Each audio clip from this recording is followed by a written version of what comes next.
नमस्कार मेरे प्यारे श्रोताओं, आज मैं आपके लिए एक अनोखी कहानी लेकर आई हूँ जो आपके दिल को छू जाएगी। तो बिना देर किए चलिए कहानी शुरू करते हैं। प्राचीन काल की बात है। एक राजकुमार था जो रात के अंधेरे में अक्सर अपने रूप को बदलकर केवल एक सेवक को साथ लेकर नगर की गलियों में घूमने निकल पड़ता। उसके इस अद्वितीय अभ्यास का उद्देश्य संसार की विचित्रताओं को देखना और अपनी बुद्धिमत्ता में वृद्धि करना था।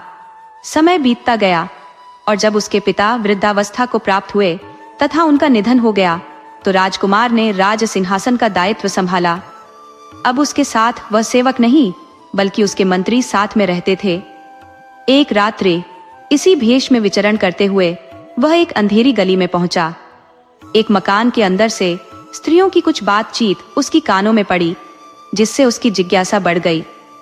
वह दरवाजे के पास जाकर कान लगाकर उनकी बातें सुनने लगा और दरारों से झांकने लगा। उसने देखा कि एक दालान में 3 युवा स्त्रियां आपस में बातचीत कर रही थीं। बातचीत से पता चला कि वे तीनों बहनें थीं। बड़ी बहन ने कहा, मुझे सजीव और ताज़ा रोटियां बहुत प्रिय है। यदि मेरा विवाह किसी कुशल नानबाई से हो जाए तो क्या कहने। मंझली बहन ने कहा, मैं विभिन्न प्रकार के स्वादिष्ट व्यंजनों की प्रेमी हूँ। यदि मेरी शादी राजमहल के रसोइये से हो जाए तो मेरा जीवन सार्थक हो जाए। सबसे छोटी बहन चुपचाप यह सब सुन रही थी। उसकी बड़ी बहनों ने उससे भी उसकी इच्छा पूछी। तब उसने धीमे स्वर में कहा, मेरा हृदय सामान्य इच्छाओं से परे है। मैं चाहती हूँ कि मेरी शादी स्वयं महाराज से हो। मैं तो यहाँ तक चाहती हूँ कि मेरे एक पुत्र हो जिसकी एक आंख सोने की तरह चमके और दूसरी आंख चांदी के समान हो। जब वह रोए तो उसकी आंखों से मोती गिरे और जब हंसे तो उसके होंठों पर फूलों की कलियां खिलती प्रतीत हो। यह सुनकर उसकी बड़ी बहन हंसी और व्यंग्य करते हुए बोली, तू तो हमेशा असंभव सी बातें करती है, मानो कोई पागल हो। राजा यह सब सुनकर विचारमग्न हो गया।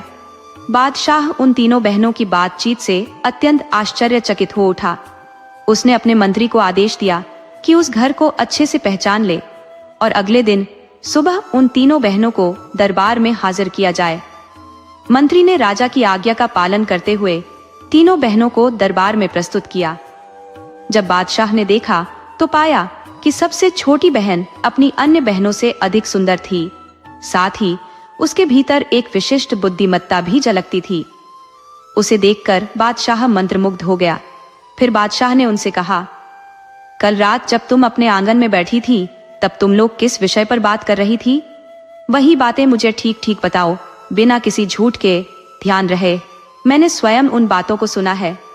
यदि कुछ गलत कहा तो मुझे तुरंत पता चल जाएगा। ये सुनकर तीनों बहनें सिर झुकाकर चुपचाप बैठी रहीं। लज्जा और संकोच के कारण उनकी वाणी जैसे बंद हो गई थी। पूछने पर उन्होंने कहा कि उन्हें कुछ याद नहीं है कि उन्होंने क्या कहा था। बादशाह ने उन्हें सांत्वना देते हुए कहा, डरो मत, तुम लोगों ने कोई गलत बात नहीं की थी। मैं केवल तुम्हारी बातें फिर से सुनना चाहता हूँ। तुम लोग जो भी कह रही थी उसे बिना किसी बदलाव के मुझे बता दो। चिंता मत करो, मैं तुम्हारी आवश्यकताएं पूरी करने का प्रयास करूंगा। अंततः मजबूर होकर तीनों बहनों ने एक एक करके अपनी बातें बताईं जो वे पिछली रात कर रही थी। उनकी बातें सुनकर बादशाह मुस्कुरा उठा।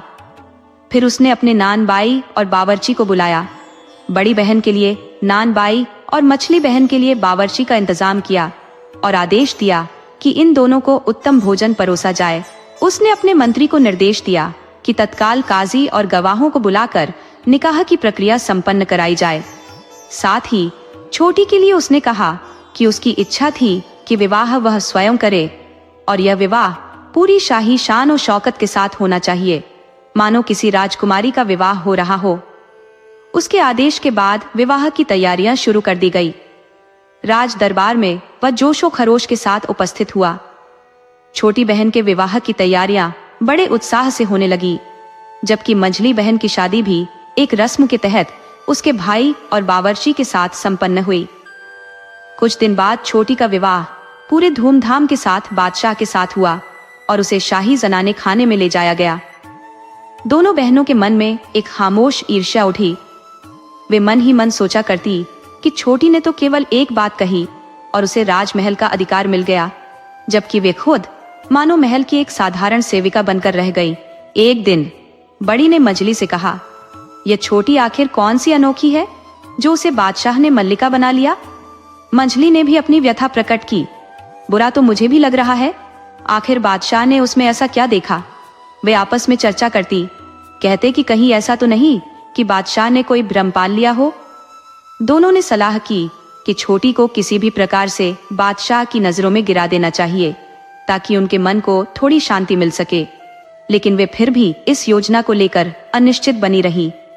जब भी ये दोनों छोटी से मिलने जाती तो वह अपनी बहनों को मान सम्मान से सम्मानित करती और उनके प्रति अपनापन दर्शाती, जैसे वह उनके लिए हमेशा अपने दिल में एक कोमल स्थान रखती हो।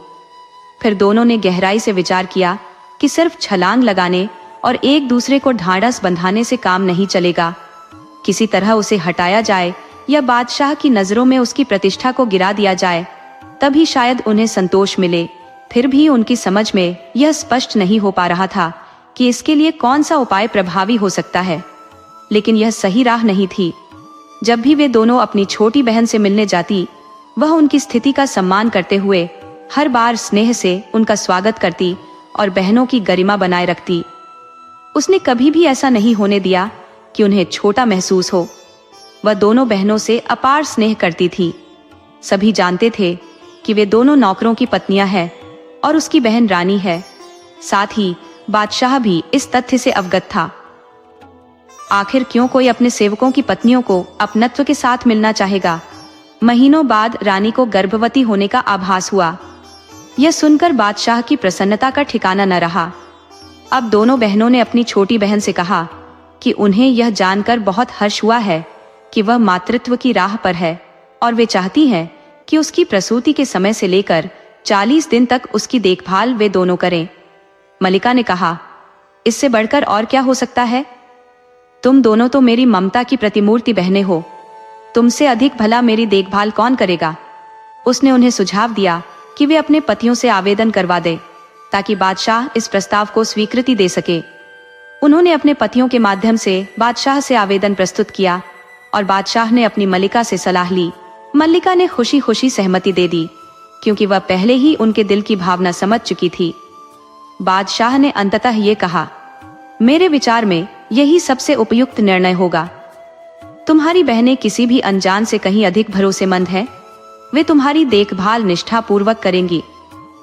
इस बात पर सहमति देने के बाद बादशाह ने दोनों बहनों को रानी की देखभाल के लिए प्रसूति के समय महल में रहने की अनुमति दे दी।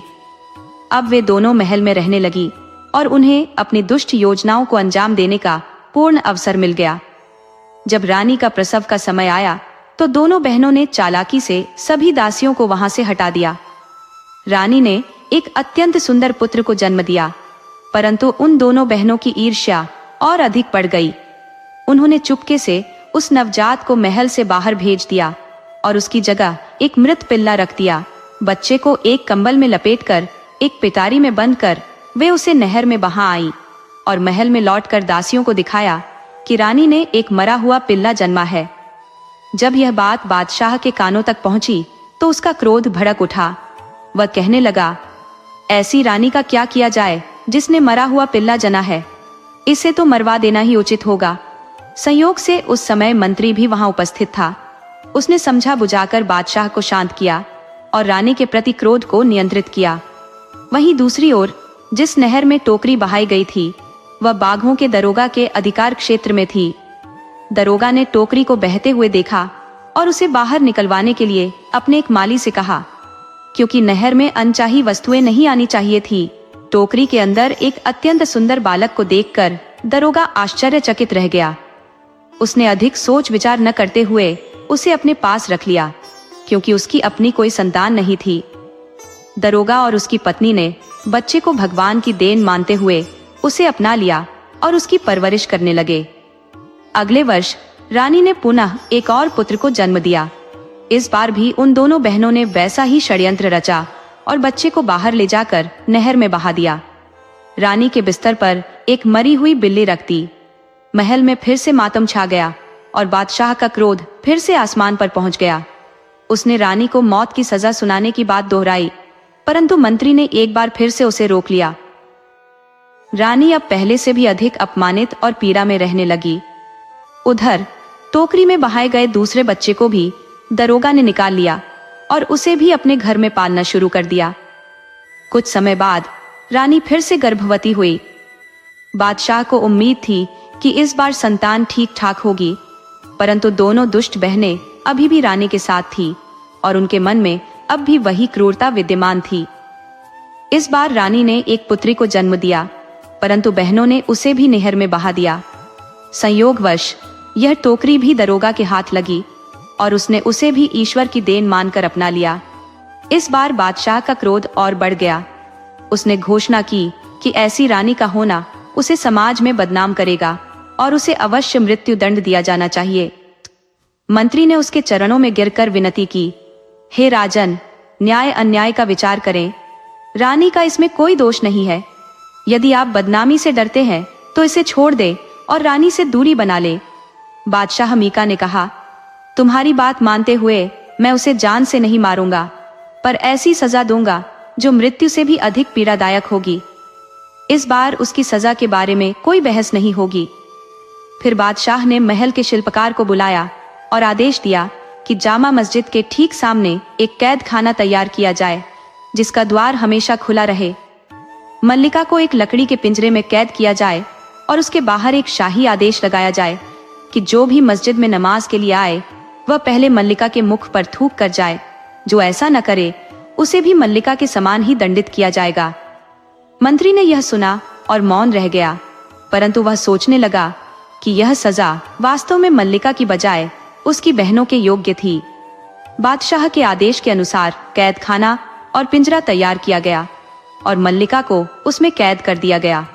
प्रतिदिन सैकड़ों नगरवासी नमाज पढ़ने के लिए मस्जिद में आते और मल्लिका के मुख पर थूक कर जाते। उन्हें इस क्रूरता से पीड़ा होती, लेकिन बादशाह का हुक्म और दंड का भय उन पर भारी था। बेचारी मल्लिका इस अपमान को ईश्वरीय इच्छा मानकर सहन कर रही थी। उधर मल्लिका के पुत्रों और पुत्री, जिनके जन्म से ही उन्हें अलग कर दिया गया था, को बाघों का दरोगा और उसकी पत्नी बड़े स्नेह और देखभाल के साथ पाल पोस रहे थे। इन बच्चों की सरलता और खेल कूद से उन्हें अनंत प्रसन्नता मिलती। जब बच्चे बड़े हुए तो दरोगा ने बड़े बेटे का नाम बहमन, छोटे बेटे का नाम परवेज और बेटी का नाम परिजाद रखा। जब तीनों बच्चे और बड़े हो गए तो दरोगा ने उनकी शिक्षा के लिए योग्य गुरुओं और विभिन्न कलाओं में पारंगत शिक्षकों को नियुक्त किया। तीनों की बुद्धि इतनी तेज थी कि वे अपने शिक्षकों को शीघ्र ही प्रभावित करने लगे। उन्होंने काव्य, इतिहास, गणित और सभी प्रचलित भाषाओं का गहन अध्ययन किया और विभिन्न विद्याओं में कुशलता प्राप्त की। तीनों ने केवल पढ़ाई ही नहीं, बल्कि घुड़सवारी, धनुष विद्या और शस्त्र संचालन जैसे युद्ध कौशल में भी महारत हासिल कर ली। शीघ्र ही इन कलाओं में भी वे निपुण हो गए। परिजाद ने गायन और वादन कला में भी अपनी दक्षता सिद्ध की। दरोगा को भीतर ही भीतर आभास होने लगा कि ये बच्चे शाही परिवार में जन्मे होंगे। अब उनका विश्वास अडिग हो गया था। उसे अपने पुराने छोटे से घर को उनके निवास के लिए अनुपयुक्त समझते हुए उसने शहर की परिधि पर स्थित जंगल के समीप एक भव्य महल का निर्माण आरंभ किया। दारोगा ने इस महल को अपनी निगरानी में तैयार करवाया और जैसे ही महल पूर्ण हुआ, उसकी दीवारों पर श्रेष्ठ कला और कुशल कलाकारों द्वारा बनाए गए विशाल और अद्भुत चित्र सजाए गए। हर ओर बेशकीमती सामग्रियों से सुसज्जित यह महल नयनाभिराम दृश्य प्रस्तुत करता था। महल के पास ही एक मनोरम पुष्प उद्यान का भी निर्माण करवाया गया ताकि लोग यहाँ आकर मन बहला सके। इसके अतिरिक्त एक विस्तृत भूभाग को घेरकर उसमें विभिन्न वन्य जीवों को रखवाया गया ताकि लोग वहीं पास में शिकार का आनंद ले सके, क्योंकि शिकार को स्वास्थ्य के लिए उत्तम व्यायाम माना गया था। महल पूर्ण होने पर दारोगा ने बादशाही से निवेदन किया, मैंने जंगल के निकट एक नया महल तैयार करवाया है। आपकी आज्ञा हो तो अब मैं इस बाग के छोटे से भवन को छोड़कर नए महल में निवास कर सकूं। बादशाह इस प्रयास से प्रसन्न हुआ और उसने तुरंत अनुमति प्रदान कर दी। कुछ वर्ष पूर्व दारोगा की पत्नी का स्वर्गवास हो गया था और महल का निर्माण, उसका एक उद्देश्य पत्नी की मृत्यु का दुख भुलाना भी था। किंतु महल के तैयार होने के कुछ महीनों बाद ही दारोगा अचानक अस्वस्थ होकर इस संसार से विदा हो गया। उसने पर्याप्त संपत्ति छोड़ी थी जिससे उन तीनों के जीवन यापन की कोई चिंता नहीं थी, परंतु उसकी अकस्मात मृत्यु ने तीनों बहनों और भाइयों को गहरा आघात पहुंचाया। अपने अंतिम समय में उसने केवल यह कहा था कि वे आपस में प्रेम और मेलजोल से रहे। उसके देहांत पर उनका विधिपूर्वक अंतिम संस्कार करके तीनों भाई बहन आपस में मिलजुल कर रहने लगे। दोनों भाइयों को राज दरबार में प्रतिष्ठित पद भी प्राप्त हो गया।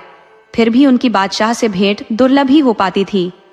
एक दिन दोनों राजकुमार किसी कारणवश महल से बाहर गए हुए थे। परिजात महल में अकेली थी और केवल 2-1 दासियां उसके साथ थी। तभी एक वृद्ध धर्मनिष्ठ महिला वहां आई और परिजात से आग्रह किया, बेटी, नमाज का समय है, यदि अनुमति दो तो क्या मैं भीतर आकर नमाज अदा कर सकती हूँ? परिजात ने बिना देर किए उसे अनुमति दे दी। जब बुढ़िया ने अपनी नमाज पूरी कर ली तो परिजात के संकेत पर दासियों ने उसे पूरा महल दिखाया। यह दृश्य देख बुढ़िया अत्यंत प्रसन्न हो उठी और बोली, निस्संदेह जिसने यह महल निर्मित किया है वह अपने कार्य में अद्वितीय था। महल देखने के पश्चात दासियां उसे परिजात के पास ले आईं। परिजात ने विनम्रता से उसे बैठने का आग्रह करते हुए कहा, आप जैसी धर्मनिष्ठ महिला का साथ पाकर मैं स्वयं को धन्य मानती हूँ। बुढ़िया ने फर्श पर बैठना चाहा, लेकिन परिजात ने उसे स्नेहपूर्वक खींचकर अपने तख्त पर अपने समीप बैठा लिया। गुड़िया बोली, मालकिन, आपकी बराबरी की हैसियत मेरी नहीं है, पर आपकी आज्ञा मानने से इनकार भी नहीं कर सकती, इसलिए आपके साथ बैठ रही हूँ। परिजात ने बुजुर्ग महिला से उसके गांव, परिवार और तमाम बातों पर चर्चा शुरू की। कुछ समय बाद परिजात की दासियों ने विभिन्न प्रकार के स्वादिष्ट व्यंजनों से सजी थाली प्रस्तुत की, जिसमें विभिन्न रोटियां, ताजे फल, सूखे मेवे, नान और कुलचे सम्मिलित थे। मिठाइयों की विभिन्न किस्में भी वहां मौजूद थी। परिजात ने अपने हाथों से कुछ पकवान बुजुर्ग महिला को दिए और कहा, अम्मा, मन से पेट भरकर खाइए। आप इतनी दूर से आई हैं, थकी होंगी और शायद रास्ते में कुछ नहीं खाया होगा। बुजुर्ग महिला ने उत्तर दिया, बेटी, तुम सदा सुखी रहो। ऐसी विनम्र और संस्कारों से युक्त अमीरजादी हो सकती है, यह तो मैंने सोचा भी नहीं था। मैं निर्धन हूँ, इतनी उत्तम चीजें खाने की आदत नहीं है, पर तुम्हारी स्नेह से सजी बातों को सुनकर इनका आनंद लेकर ही खाऊंगी। ये भगवान का आशीर्वाद मानती हूँ कि मुझे तुम्हारे घर आने का अवसर मिला। नाश्ते के पश्चात परिजात ने बुजुर्ग महिला से कई और विषयों पर बातें की, जैसे धर्म और ईश्वर भक्ति के बारे में। परिजात ने उसके अनुभवों को ध्यानपूर्वक सुना और उस पर प्रश्न भी किए, जिनका उत्तर बुजुर्ग महिला ने सरलता से दिया। फिर परिजात ने बुजुर्ग महिला से पूछा, अम्मा, मेरे महल और इस बाग बगीचे के बारे में आपकी क्या राय है? क्या यहाँ कुछ और जोड़ने की आवश्यकता है? बुजुर्ग महिला ने हिचकिचाते हुए कहा, बेटी, मुझसे ऐसा सवाल न करो। यदि मैंने कुछ कहा तो तुम यही कहोगी कि ये 2 कौड़ी की बुजुर्ग मेरे महल में नुक्स निकाल रही है। परिजात ने हंसते हुए कहा, अम्मा, ऐसा बिल्कुल नहीं होगा। जो भी आपको कमी लगे उसे जरूर बताइए, मैं उसे पूरा करने का प्रयास करूंगी। बुजुर्ग महिला ने कहा, यहाँ सब कुछ सुंदर और भव्य है, किंतु 3 अनोखी वस्तुएं हों तो यह बाग बेमिसाल हो जाएगा। हालांकि उन वस्तुओं का मिलना दुर्लभ है। पहला, एक ऐसा बुलबुल जो हजारों दास्तान सुनाता है। उसके गीत सुनकर सैकड़ों चिड़िया उसके चारों ओर इकट्ठा हो जाती हैं और उसके स्वर में स्वर मिलाती है। दूसरी, एक गाने वाला वृक्ष जिसके पत्ते हवा के झोंकों में आपस में रगड़ खाकर मधुर संगीत उत्पन्न करते हैं। और तीसरी वस्तु, वह सुनहरा जल जिसकी एक बूंद किसी पात्र में डालते ही वह पात्र भर जाता है और उसमें से निरंतर जल की धारा प्रवाहित होती रहती है। परिजात ने आश्चर्य से पूछा, अम्मा, क्या आप इन वस्तुओं के बारे में विस्तार से जानती हैं? तो फिर आप यह भी बताइए कि ये चीजें कहाँ मिल सकती हैं। मैं इन्हें प्राप्त करने का प्रयत्न करूंगी। बुजुर्ग महिला ने मुस्कुराते हुए कहा, पूरी जानकारी तो मुझे नहीं, परंतु इतना कह सकती हूँ कि इन अद्भुत वस्तुओं का अस्तित्व इस देश में कहीं न कहीं अवश्य होगा। अगर कोई व्यक्ति इस दिशा में निकल पड़े और लगातार 20 दिनों की यात्रा के बाद किसी व्यक्ति से मिले तो वही उसे इन 3 रहस्यमयी वस्तुओं का पता बताएगा। बुढ़िया ने यह भी कहा, बेटी, अब मुझे यहाँ बहुत देर हो गई है, मैं अब चलती हूँ। उसे कहाँ पता था कि परिजात इतनी साहसी होगी कि इन चीजों को खोजने के लिए स्वयं ही निकल पड़ेगी। उसने बुढ़िया की बताई हर बात को ध्यान से सुनकर अपने मन में बैठा लिया और गहरी चिंता में डूब गई कि इन वस्तुओं को कैसे प्राप्त किया जाए। थोड़ी देर बाद दोनों शहजादे शिकार से लौटे तो देखा कि उनकी बहन परिजात किसी गहरी सोच में डूबी हुई है। उन्होंने पूछा, परिजात, तुम्हारी तबीयत ठीक तो है या कोई बात तुम्हें परेशान कर रही है? परिजात ने सिर झुकाते हुए जवाब दिया, नहीं भाई, ऐसी कोई बात नहीं। परंतु बहमन ने उसकी झूठी बात को भांपते हुए कहा, तुम्हारे चेहरे पर साफ झलक रहा है कि कुछ ऐसा है जो तुम्हें दुखी कर रहा है। अगर तुम हमें नहीं बताओगी तो हम यहाँ से उठकर नहीं जाएंगे। जब परिजात ने देखा कि दोनों भाई जानने पर अड़े हैं तो उसने कहा, मैं तुम्हें इसलिए नहीं बताना चाहती थी कि तुम सुनकर चिंता में पड़ जाओगे, परंतु अब जब तुम इतनी जिद कर रहे हो तो मैं बताती हूँ। हमारे पिता ने यह महल हमारे लिए बनवाया था और अपनी समझ से हर सुंदर चीज यहाँ लेकर आए थे। मुझे भी यहीं तक लगता था कि इस महल में किसी चीज की कमी नहीं है, लेकिन आज मुझे कुछ ऐसा पता चला है जो इस महल को और भी अद्वितीय बना सकता है। 3 चीजें ऐसी हैं जो अगर यहाँ आ जाए तो हमारा महल स्वर्ग समान हो जाएगा। शहजादों ने पूछा, वे कौन सी चीजें हैं? तब परिजात ने कहा, पहली वस्तु है एक बोलने वाला पक्षी जिसकी आवाज सुनकर हजारों पक्षी आ जाते हैं और उसके सुर में सुर मिलाते हैं। दूसरी वस्तु है एक गाने वाला पेड़ जिसके पत्तों की रगड़ से मधुर संगीत उत्पन्न होता है। और तीसरी वस्तु है वह सुनहरी पानी जिसकी एक बूंद से ऐसा झरना बहता है जो कभी नहीं सूखता। यही कारण है कि मैं इतनी चिंतित हूँ। बहमन ने कहा, अगर तुम हमें यह बता सको कि ये चीजें कहाँ और किस दिशा में है तो मैं कल ही इनकी खोज में निकल जाऊंगा। परवेज ने अपने भाई को देखते हुए कहा, भैया, मुझे तुम्हारी बुद्धि और साहस पर कोई संदेह नहीं, लेकिन अगर तुम यहाँ रहकर राजकाज देखो तो उचित होगा। ये काम मैं कर सकता हूँ। बहमन ने सहमति जताते हुए कहा, साहस और बुद्धि तुम में भी है भाई, परंतु मैं बड़ा हूँ, इसलिए यह उत्तरदायित्व मेरा है। अगले दिन बहमन ने अपनी बहन से विस्तार से सभी आवश्यक जानकारियां ली।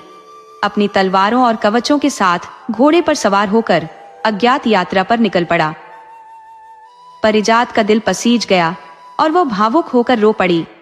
उसने कहा, भैया, मैं अत्यंत स्वार्थी बन गई हूँ जो अपने साधारण से स्वार्थ के लिए तुम्हें इतनी गंभीर मुसीबत में धकेलने जा रही हूँ। मैं अपनी मांग वापस लेती हूँ। इन 3 चीजों का अब मैं कभी जिक्र नहीं करूंगी। बस तुम इस खतरनाक यात्रा पर मत जाओ। लेकिन बेमन ठान चुका था और बोला, बहन, एक बार ठान लिया तो अब मैं पीछे नहीं हट सकता। यदि मैं इस यात्रा पर नहीं गया तो मेरे दिल में यह हमेशा कचोटता रहेगा कि मैंने अपने संकल्प से पीछे हटकर पराजय स्वीकार कर ली। फिर उसने अपनी बहन को एक खंजर दिया और कहा, जब तक यह खंजर सही सलामत है समझना मैं भी सुरक्षित हूँ, लेकिन यदि इसमें रक्त की बूंदें टपकने लगे तो जान लेना कि मैं अब इस संसार में नहीं हूँ। यह सुनकर परवेज और परिजात भयभीत हो गए और दोनों ने उसे रोकने की बहुत कोशिश की, मगर बेमन उनकी बात नहीं मानी और घोड़े को तेजी से दौड़ाते हुए सीधे मार्ग पर निकल पड़ा। पूरे 20 दिन की यात्रा के बाद वह सोचने लगा कि आगे जाना ठीक होगा या नहीं। तभी एक विचित्र दृश्य ने उसका ध्यान खींचा। एक घने वृक्ष के नीचे एक झोपड़ी सी थी जिसके बाहर एक बूढ़ा तपस्वी बैठा था। उसके बाल सफेद बर्फ जैसे और उसकी दाढ़ी मूछे तथा सिर के बाल इतने लंबे थे कि उसका पूरा शरीर मानो बालों में लिपटा हो। उसके हाथों और पैरों के नाखून इतने बड़े हो गए थे कि वे पत्थर की शिलाओं जैसे दिख रहे थे। उसके सिर पर एक लंबी टोपी थी और उसने शरीर को किसी पुरानी चादर से ढक रखा था। बेमन यह देखकर समझ गया कि यह कोई तपस्वी सिद्ध है जो कठिन और निर्जन स्थान पर एकांत में तपस्या कर रहा है। यह सोचकर कि यह तपस्वी ही उसे आगे के मार्ग की जानकारी दे सकता है, बेमन ने घोड़े से उतरकर उस वृद्ध तपस्वी को प्रणाम किया। तपस्वी ने कुछ शब्द कहे, लेकिन उसकी आवाज घनी दाढ़ी मूंछों के कारण अस्पष्ट और मध्यम थी। बेमन ने अपना घोड़ा एक पेड़ से बांधा और तपस्वी के पास आकर उसके चेहरे के पास से बाल हटाने के लिए अपनी जेब से एक छोटी कैंची निकाली। उसने निवेदन करते हुए कहा, हे तपस्वी पिता, आपकी बात मेरी समझ में नहीं आई। कृपया अपना आशीर्वाद दीजिए और मुझे इस अनोखी यात्रा का मार्ग बताइए। अगर आपकी इजाजत हो तो मैं आपकी भौहों और मूंछों को थोड़ा ठीक कर दूं। इनकी वजह से आपका चेहरा किसी रीछ जैसा प्रतीत होता है। तपस्वी ने कहा। बहमन ने सहमति दे दी और तपस्वी ने उसकी भौहों और मूंछों को सावधानी पूर्वक संवार दिया। उसके बाद बहमन ने तपस्वी से कहा, तपस्वी पिता, अगर मेरे पास दर्पण होता तो मैं आपको दिखाता कि इस संवारने के बाद आपकी शक्ल न सिर्फ किसी मरीज से बेहतर बल्कि कहीं अधिक नवयुवक जैसी हो गई है। तपस्वी ने यह सुनकर हल्की मुस्कान बिखेरी और बोला, बेटा, तुमने इतनी सेवा की है तो बताओ, इतनी लंबी यात्रा करके तुम यहाँ क्यों आए हो? मैं तुम्हारे उद्देश्य में सहयोग करने की हर संभव कोशिश करूंगा। बहमन ने आदरपूर्वक कहा। तपस्वी जी, मैं यहाँ बहुत दूर से आया हूँ, उन अद्वितीय वस्तुओं, बुलबुल ए हजार दास्तां, गाने वाला पेड़ और सुनहरे पानी की तलाश में। कृपया मुझे बताएं कि वे चीजें कहाँ मिल सकती हैं। तपस्वी ने उसकी बात सुनकर सिर झुका लिया और गहरी सोच में पड़ गया।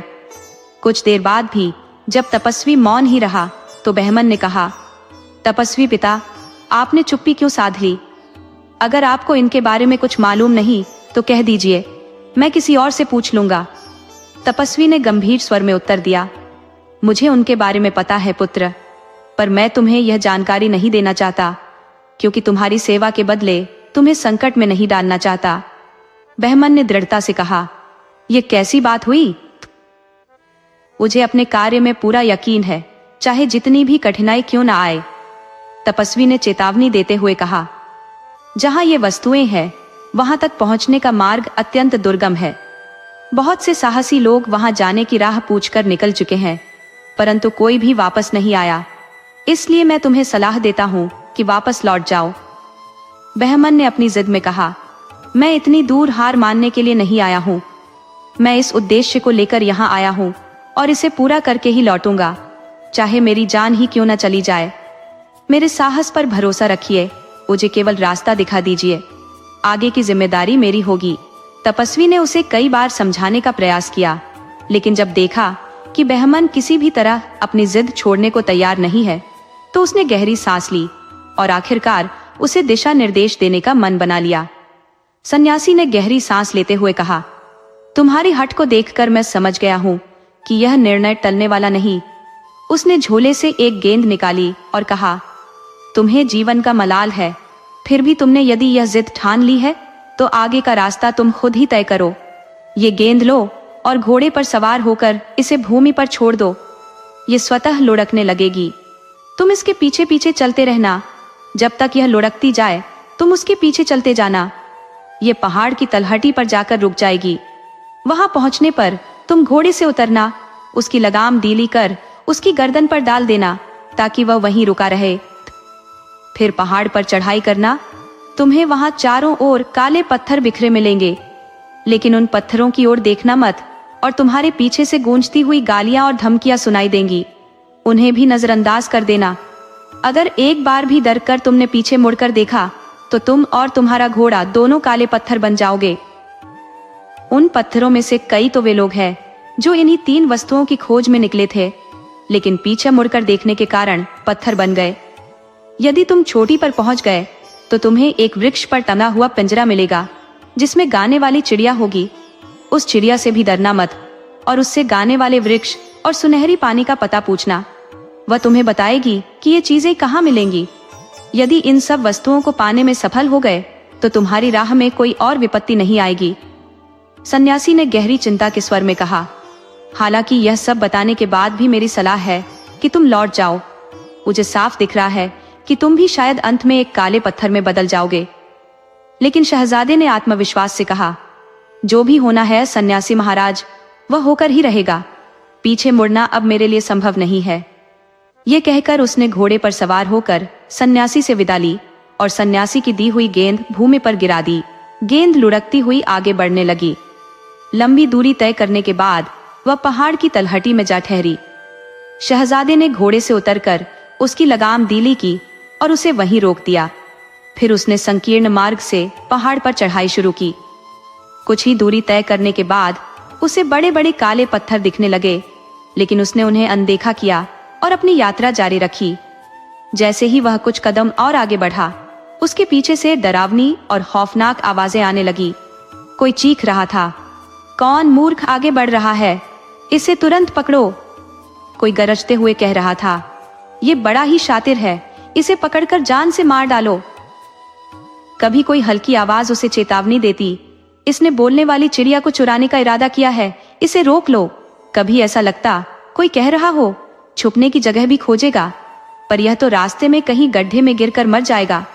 शुरुआत में बहमन ने इन भयानक आवाजों की उपेक्षा की और अपने मार्ग पर बढ़ता रहा, लेकिन जैसे जैसे वह आगे बढ़ा, ये आवाजें और तेज होती गई। उसकी कानों की नसें मानो चटखने लगी, दिमाग सुन्न सा होने लगा। तपस्वी ने जो निर्देश दिए थे वो उसके मस्तिष्क से कहीं खो गए। भय से विचलित होकर उसने एक बार पीछे मुड़कर देखा। उसी क्षण उसका घोड़ा और वह स्वयं काले पत्थर में तब्दील हो गए। उस खंजर की याद आई जो बहमन ने अपने सकुशलता का संदेश देने के लिए परिजात को दिया था। परिजात हर रोज उसे म्यान से निकालकर देखती थी। जिस दिन बहमन पत्थर बना, उसी दिन उस खंजर से खून की बूंदें टपकती देख उसने बिलक बिलक कर रोना शुरू कर दिया। वह सिर पटक पटक कर कहने लगी, अरे भैया, मेरी मूर्खता की वजह से तुम्हारी जान चली गई। किस मनहूस घड़ी में वो शातिर बुढ़िया हमारे घर आई थी। उसने मुझे किसी बेहुदा लालच में डाल दिया। मैंने उस पर भरोसा किया और उसने मुझे ऐसे धोखे का तोहफा दिया। रोते हुए परिजात बोली, भगवान, मेरे भैया को घर लौटने दो, चाहे इसके बदले मेरी जान ले लो। भैया न रहे तो ये बोलने वाली चिड़िया, वो गाने वाला पेड़ और सुनहरा पानी मेरे किस काम के हैं। मुझे इनमें से कुछ नहीं चाहिए, बस मेरे भाई को लौटा दो। इस पीड़ा में डूबी परिजात की आंखें आंसुओं से भर आईं। परवेज भी दर्द से आहत हुआ। फिरोज ने सांत्वना दी, परिजात, रोने धोने से अब कुछ हासिल नहीं होगा। अब मेरी बात सुनो। मैं पता लगाऊंगा कि भैया किस प्राकृतिक कारण से मरे या कोई दुश्मन ने उन्हें मारा है। अगर किसी ने उन्हें मारा है तो मैं उसे जिंदा नहीं छोड़ूंगा और भैया की मौत का बदला जरूर लूंगा। परिजात ने उसे रोकने की बहुत कोशिश की, पर वह टस से मस न हुआ। मैं एक भाई को खो चुकी हूं, परिजात बोली, अब दूसरे को मौत के मुंह में नहीं जाने दूंगी। बड़े भैया भी साहसी थे, लेकिन तुम मेरी बात सुनो। परंतु परवेज ने उसकी एक न मानी। दूसरे दिन भोर होते ही परवेज ने अपनी यात्रा की तैयारियां प्रारंभ कर दी। परवेज के प्रस्थान से पहले परिजात उदास होकर बोली, बड़े भैया ने तो अपनी कुशलता की पहचान का साधन बताकर गए थे, लेकिन तुम्हारा हाल मुझे कैसे ज्ञात होगा। इस पर परवेज ने उसे मोतियों की एक माला दी और कहा, देखो, इन मोतियों को ध्यान से देखो, हर मोती अलग अलग है। इसे जब अपनी उंगलियों पर फेरोगी तो एक एक मोती तुम्हारे हाथ में आएगा। जब तक यह माला सामान्य रहे, समझना कि मैं सकुशल हूँ। जिस दिन ये मोती आपस में जुड़ जाए और माला उलझ जाए, तब समझ लेना कि मैं इस दुनिया में नहीं रहा। ये कहकर परवेज ने यात्रा का आरंभ किया। 20 दिन के लंबे सफर के बाद वह उसी स्थान पर पहुंचा जहां एक तपस्वी एकांत में ध्यानस्थ बैठा था। उसने आदरपूर्वक उस तपस्वी को प्रणाम किया और पूछा, क्या आप मुझे उस बोलने वाली चिड़िया, गाने वाले वृक्ष और स्वर्ण स्रोत का पता बता सकते हैं? तपस्वी ने गंभीरता से कहा, बेटा, वह राह अत्यधिक खतरनाक है। मैं तुम्हें यही सुझाव दूंगा कि इस मार्ग पर न जाओ और यहीं से लौट जाओ। जितने भी लोग इस यात्रा पर गए हैं, उनमें से कोई भी अब तक लौट नहीं पाया। 1 महीने से भी कम समय पहले तुम्हारी तरह का एक नौजवान मेरे मना करने पर भी उसी रास्ते पर गया था, लेकिन वह भी वापस नहीं लौटा। परवेज ने दृढ़ स्वर में कहा, वह मेरा बड़ा भाई था और मुझे यह ज्ञात है कि वह अब इस संसार में नहीं है, लेकिन मैं यह नहीं जानता कि उसकी मृत्यु का कारण क्या था। क्या वह किसी प्राकृतिक आपदा में फंस गया या किसी शत्रु ने उसे मार डाला? तपस्वी ने उसकी बात पर गहरी दृष्टि डालते हुए कहा, मैं तुम्हें बताता हूँ। बहुत से लोग मेरी चेतावनी की अनसुनी कर उस राह पर चले गए और अंततः काले पत्थर बनकर वहीं अचल रह गए। तुम्हारे भाई का भी यही हश्र हुआ। मेरी सलाह मानो और लौट जाओ, अन्यथा तुम भी उन्हीं पत्थरों का हिस्सा बन जाओगे। परवेज ने धीरता से कहा, आपका आभार व्यक्त करता हूँ कि आप मेरे शुभ चिंतक हैं, परंतु मैं अपनी यात्रा में बहुत आगे बढ़ चुका हूँ और अब पीछे लौटना संभव नहीं है। तपस्वी ने कहा, अगर मैं स्वयं तुम्हारे साथ जा सकता तो अवश्य चलता, परंतु इस बुढ़ापे में मेरी सीमाएं मुझे रोकती है। फिर भी तुम हट करते हो तो ये गेंद ले लो, इसे जमीन पर रखना, ये तुम्हें मार्गदर्शन देगी और तुम्हें अपने लक्ष्य तक पहुंचाएगी। परवेज ने तपस्वी के प्रति सम्मान व्यक्त करते हुए उसकी दी हुई गेंद को हाथ में लिया और अपने घोड़े पर सवार होकर यात्रा पर निकल पड़ा। गेंद स्वयं उसे दिशा दिखाती जा रही थी और कुछ समय बाद एक ऊंचे पर्वत की तलहटी में जाकर वह रुक गई। परवेज ने घोड़े को वहीं छोड़कर पहाड़ की ऊंचाई की ओर कदम बढ़ाए। जैसे ही उसने कुछ कदम चढ़ाई की, पर्वत की चट्टानों के पीछे से एक कठोर आवाज आई, ओ बदमाश, कहाँ चला जा रहा है? अब तुझे तेरी गुस्ताखियों की सजा दूंगा। अपमानजनक शब्द सुनते ही परवेज का खून खौल उठा।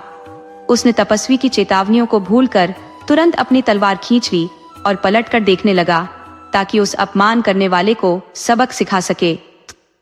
परंतु जैसे ही उसने पीछे मुड़कर देखा, वह और उसका घोड़ा दोनों ही काले पत्थर में परिवर्तित हो गए। परवेज के प्रस्थान के बाद परिजाद निरंतर चिंताओं में घिरी रहती थी। वह बहमन के दिए हुए खंजर को तो यदा कदा देखती थी, परंतु परवेज द्वारा दी हुई माला को उसने सदा अपने गले में धारण कर रखा था। वह बार बार माला के मोतियों पर अपनी उंगलियां फिराकर उसकी स्थिति देखती रहती थी। जैसे ही परवेज पत्थर की शिला में बदल गया, कुछ ही देर बाद परिजत को उसकी मृत्यु का आभास हो गया, क्योंकि माला के मोती एक दूसरे से चिपक गए थे और उसे फेरना असंभव हो गया। परिजात इस दुखद समाचार से क्षणिक रूप से मूर्छित हो गई, परंतु होश आने पर उसने यह ठान लिया कि अब दोनों भाइयों के बिना इस जीवन का कोई मूल्य नहीं। उसने भी घुड़सवारी और शस्त्र संचालन का निश्चय कर लिया ताकि अपने दोनों भाइयों के अधूरे कार्य को वह स्वयं पूर्ण कर सके। उसने अपने भीतर के साहस का परिचय दिया। मर्दाने वस्त्र धारण किए, अस्त्र शस्त्र से सुसज्जित हुई और घोड़े पर सवार होकर चल पड़ी। उसने घर के व्यवस्थापक को निर्देश दिया कि उसकी अनुपस्थिति में वे प्रबंधन का उचित देखभाल करें और कहीं कोई कमी न हो। 20 दिनों तक घोड़े पर यात्रा करने के पश्चात वह उस तपस्वी महात्मा के समीप पहुंची। आदर पूर्वक प्रणाम कर उसने निवेदन किया, सिद्ध पिता, कृपया मुझे बताएं कि वह बोलने वाली चिड़िया, गाने वाला वृक्ष और स्वर्ण जल कहाँ मिल सकता है? बूढ़े महात्मा ने उसे देखा और कहा, तुम्हारे वस्त्र तो पुरुषों के से हैं, किंतु तुम्हारी स्वर और भंगिमा यह बता रही है कि तुम एक स्त्री हो। मुझे इन वस्तुओं का पता है, लेकिन तुम उन्हें क्यों खोज रही हो? परिजाद ने उत्तर दिया, जब से मैंने इनके विषय में सुना है, इन्हें प्राप्त करने की प्रबल आकांक्षा ने मेरा मन भर दिया है। तपस्वी ने गंभीर स्वर में कहा, ये वस्तुएं तो संग्रहण के योग्य हैं, परंतु उन्हें प्राप्त करने का मार्ग अत्यंत ही संकटमय है। तुम एक युवती हो, तुम्हारे लिए यही उचित है कि इस इच्छा पर संयम रखो और इसे त्याग दो। कई वीर पुरुष इस मार्ग पर जाकर लौट नहीं सके, तुम्हारा घर लौटना ही श्रेयस्कर होगा। परिजात ने आत्मविश्वास से कहा, तपस्वी पिता, 20 दिन चलकर यहाँ तक पहुंची हूँ, अब यूं ही लौटना मेरे लिए संभव नहीं है। कृपया मुझे विस्तार से उन खतरों के बारे में बताएं ताकि मैं उन्हें समझकर सामना करने की युक्ति सोच सकूं। मेरा विश्वास है कि यदि मैं सावधानी से आगे बढ़ूंगी तो किसी भी संकट का सामना कर पाऊंगी। कृपया मेरा मार्गदर्शन करें, परिजात ने कहा। तब वृद्ध तपस्वी ने वह सारी बातें बताईं जो उसने पहले बहमन और परवेज को समझाई थी। उसने कहा, जो जोखिम है वह केवल तभी तक है जब तक कोई पर्वत की चोटी तक नहीं पहुंचता। वहां तुमसे वह बातें करने वाली चिड़िया मिलेगी जो तुम्हें गाने वाले पेड़ और सुनहरे पानी के स्रोतों का रहस्य बताएगी। परंतु ध्यान रहे, चढ़ाई के दौरान तुम्हें कई अप्रिय और कठोर आवाजें सुनाई देंगी। इन आवाजों से विचलित होकर पीछे देखने वाले कई लोग काले पत्थरों में तब्दील हो गए जो तुम रास्ते में देखोगी। वे वही लोग हैं जो अपनी क्रोधाग्नि में संयम न रख सके और पीछे मुड़ते ही पत्थर बन गए। परिजात ने निर्भीकता से उत्तर दिया, इसका मतलब यह हुआ कि ये आवाजें मात्र शब्द है और मेरे किसी काम को बाधित नहीं कर सकती। मुझे अपने आत्म संयम पर विश्वास है। मैं स्त्री हूं, परंतु इन शब्दों से तनिक भी विचलित नहीं होंगी, न तो भयभीत होंगी न क्रोधित। अपने कानों में रुई ठूंस लूंगी ताकि वे आवाजें मुझे बाधा न पहुंचा सके। तपस्वी मुस्कुराया और बोला, बेटी, तुम्हारे हौसले से प्रतीत होता है कि तुम्हारे भाग्य में ही उन तीनों दुर्लभ चीजों का मिलना लिखा है। कितने लोग आए और लौट गए, परंतु ऐसी सरल और सुदृढ़ उपाय अब तक किसी को सूझा ही नहीं। सब कुछ बस इसी पर निर्भर करता है कि चाहे जो भी परिस्थितियां आए, वे व्यक्ति अपने मन पर दूसरों की बातों का प्रभाव न पड़ने दे और अपने जागरण का विश्वास बनाए रखे। सिद्ध पुरुष, मैं आपकी दी गई सलाह का पूरी तरह पालन करूंगी। अब आप कृपया यह बता दें कि पहाड़ तक कौन सा रास्ता जाता है। बूढ़े तपस्वी ने मुस्कुराते हुए कहा, बेटी, तुम अत्यधिक समझदार लगती हो, ये मुझे मालूम है। फिर भी मैं तुम्हें एक बार और सलाह देता हूँ कि अपने घर लौट जाओ। परिजात ने आगे बढ़ने की जिद जारी रखी तो बूढ़ी ने आखिरकार हार मानते हुए उसे अन्य लोगों की तरह एक मार्गदर्शक गेंद दे दी और कहा, बेटी, इसे जमीन पर रख दो। यह स्वतः लुढ़कते हुए पहाड़ की तलहटी में जाकर रुक जाएगी। वहां पहुंचने पर तुम घोड़े से उतरना और पहाड़ पर चढ़ाई शुरू करना। परिजात ने उस गेंद को छोड़ दिया और वह पहाड़ी की जड़ तक पहुंचकर ठहर गई। अब परिजात धीरे धीरे पहाड़ की चढ़ाई करने लगी। उसके पीछे से कुछ आवाजें उठने लगी, लेकिन उसके कानों में रुई ठुसी होने के कारण वह उन आवाजों को सुन नहीं पाई। वह आगे बढ़ती गई और फिर पीछे से आने वाली आवाजें और तेज होती गई, लेकिन फिर भी वे उसे धीमी सुनाई दी और उसने अपने मन को बिल्कुल विचलित नहीं होने दिया। कुछ देर बाद उसे स्त्रियों के प्रति अत्यधिक अपमानजनक गालियां सुनने को मिली। एक क्षण के लिए परिजात को उन गालियों पर क्रोध तो आया, लेकिन उसने मुस्कुराकर उन्हें नजरअंदाज कर दिया। इस प्रकार उसने उस कठिन चढ़ाई को अपने अडिग संकल्प और धैर्य से पार कर लिया और अंततः पहाड़ की चोटी पर पहुंच गई। जब परिजात शिखर पर पहुंची तो उसकी नजर एक सुंदर चिड़िया पर पड़ी जो एक पिंजरे में बंद थी और अपने मधुर स्वर में गा रही थी। परिजात को देखकर वह चिड़िया अचानक सिंह के समान गर्जना करती हुई बोली, ए लड़की, मेरे पास आने की हिम्मत मत करना। परिजात इस पर मुस्कुराई और तेजी से दौड़ते हुए एक चोटी पर पहुंच गई। वहां भूमि समतल थी। उसने तेजी से पिंजरे को अपने हाथ में उठाया और बोली, चिड़िया रानी, आज से तुम मेरी हो और अब तुम मेरे अधिकार में रहोगी। इसके बाद उसने अपने कानों में लगी रुई निकाल दी। चिड़िया बोली, तुम्हारा कहना सही है, अब से मैं तुम्हारी सेवा और हित की साधना में लगी रहूंगी। मैं इस पिंजरे में बंद हूं, इसलिए संसार की कोई बात मुझसे छुपी नहीं है। तुम्हारे जीवन का हाल मुझे उतना ही ज्ञात है जितना शायद तुम्हें भी न हो। मेरे कारण तुम्हें महान लाभ प्राप्त होगा। अब तुम मेरी स्वामिनी हो और तुम्हारी सेवा करना मेरा धर्म है। अब तुम बताओ, मुझसे क्या चाहती हो? मैं बिना किसी ना नुकुर के तुम्हारी हर इच्छा पूरी करूंगी। चिड़िया की बातों से परिजात अत्यंत प्रसन्न हुई। हालांकि अपने भाइयों के विनाश का दुख अब भी उसके हृदय में था। उसने चिड़िया से कहा, मुझे तुमसे कई प्रश्न पूछने हैं। सबसे पहले बताओ कि मुझे सुनहरा पानी कहाँ मिलेगा। चिड़िया ने उसे मार्ग बताया और उसी रास्ते पर चलकर परिजात सुनहरे पानी के कुंड तक पहुंच गई। उसने एक चांदी की सुराही में उस जल को भरा और फिर अपने साथ ले आई। इसके बाद उसने चिड़िया से गाने वाले पेड़ के बारे में पूछा। चिड़िया ने कहा, तुम्हारे पीछे एक विशाल जंगल है जो अधिक दूर नहीं है, उसी में वह गाने वाला पेड़ मिलेगा। तुम्हें उसे पहचानने में कठिनाई नहीं होगी क्योंकि संगीत केवल उसी पेड़ से निकलता है। परिजात ने चिड़िया से कहा, यह तो समझ में आता है, पर मैं उस पेड़ को जड़ से कैसे उखाड़ कर लाऊंगी? चिड़िया ने उत्तर दिया, तुम्हें पूरे पेड़ को उखाड़ने की आवश्यकता नहीं है, केवल एक टहनी तोड़कर ले आओ। जब तुम इसे अपने बगीचे की भूमि में लगाओगी तो वह शीघ्र ही एक विशाल वृक्ष का रूप ले लेगा। ये देख लोग अचंभित हो जाएंगे कि कैसे एक ही दिन में पूरा पेड़ वहां खड़ा हो गया। परिजात ने चिड़िया के सुझाए मार्ग का अनुसरण किया और जंगल में जाकर गाने वाले पेड़ की एक टहनी तोड़ लाई। उसके मन में प्रसन्नता थी क्योंकि अब उसके पास तीनों वस्तुएं उपलब्ध थी, लेकिन उसके हृदय में अपने भाइयों का ख्याल अभी भी बना हुआ था। उसने चिड़िया से पूछा, यहाँ आने के मार्ग में मेरे दोनों भाई काले पत्थरों के रूप में पड़े हैं। क्या कोई उपाय है जिससे मैं उन्हें पुनः जीवित कर सकूं? मैं तो यह भी नहीं जानती कि उन पत्थरों में से कौन से मेरे भाई हैं। चिड़िया ने सलाह दी, सुराही में जो सुनहरा जल है उसकी एक एक बूंद सभी पत्थर खंडों पर डाल दो। सभी लोग अपने वास्तविक रूप में लौट आएंगे और उनके घोड़े भी। उनमें से जो तुम्हारे भाई होंगे वे भी फिर से जीवित हो जाएंगे और उन्हें पहचानना तुम्हारे लिए कठिन नहीं होगा। शहजादी परिजात चिड़िया की बातें सुनकर अत्यंत प्रसन्न हुई और पिंजरा, सुराही और टहनी लेकर पहाड़ से नीचे उतरने लगी। जहां जहां काले पत्थर दिखाई दिए उसने उन पर सुनहरे जल की एक एक बूंद छिड़क दी। देखते ही देखते सारे पत्थर इंसानों में परिवर्तित हो गए और उनके घोड़े भी अपने असली रूप में लौट आए। इन लोगों में उसके भाई बैमन और परवेज भी थे, जो अपने अपने घोड़ों के साथ जीवित हो उठे।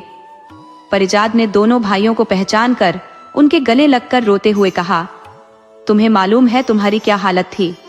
भाइयों ने उत्तर दिया, हमें ऐसा लग रहा था जैसे हम गहरी नींद में थे और अभी अभी उस नींद से जागे हैं।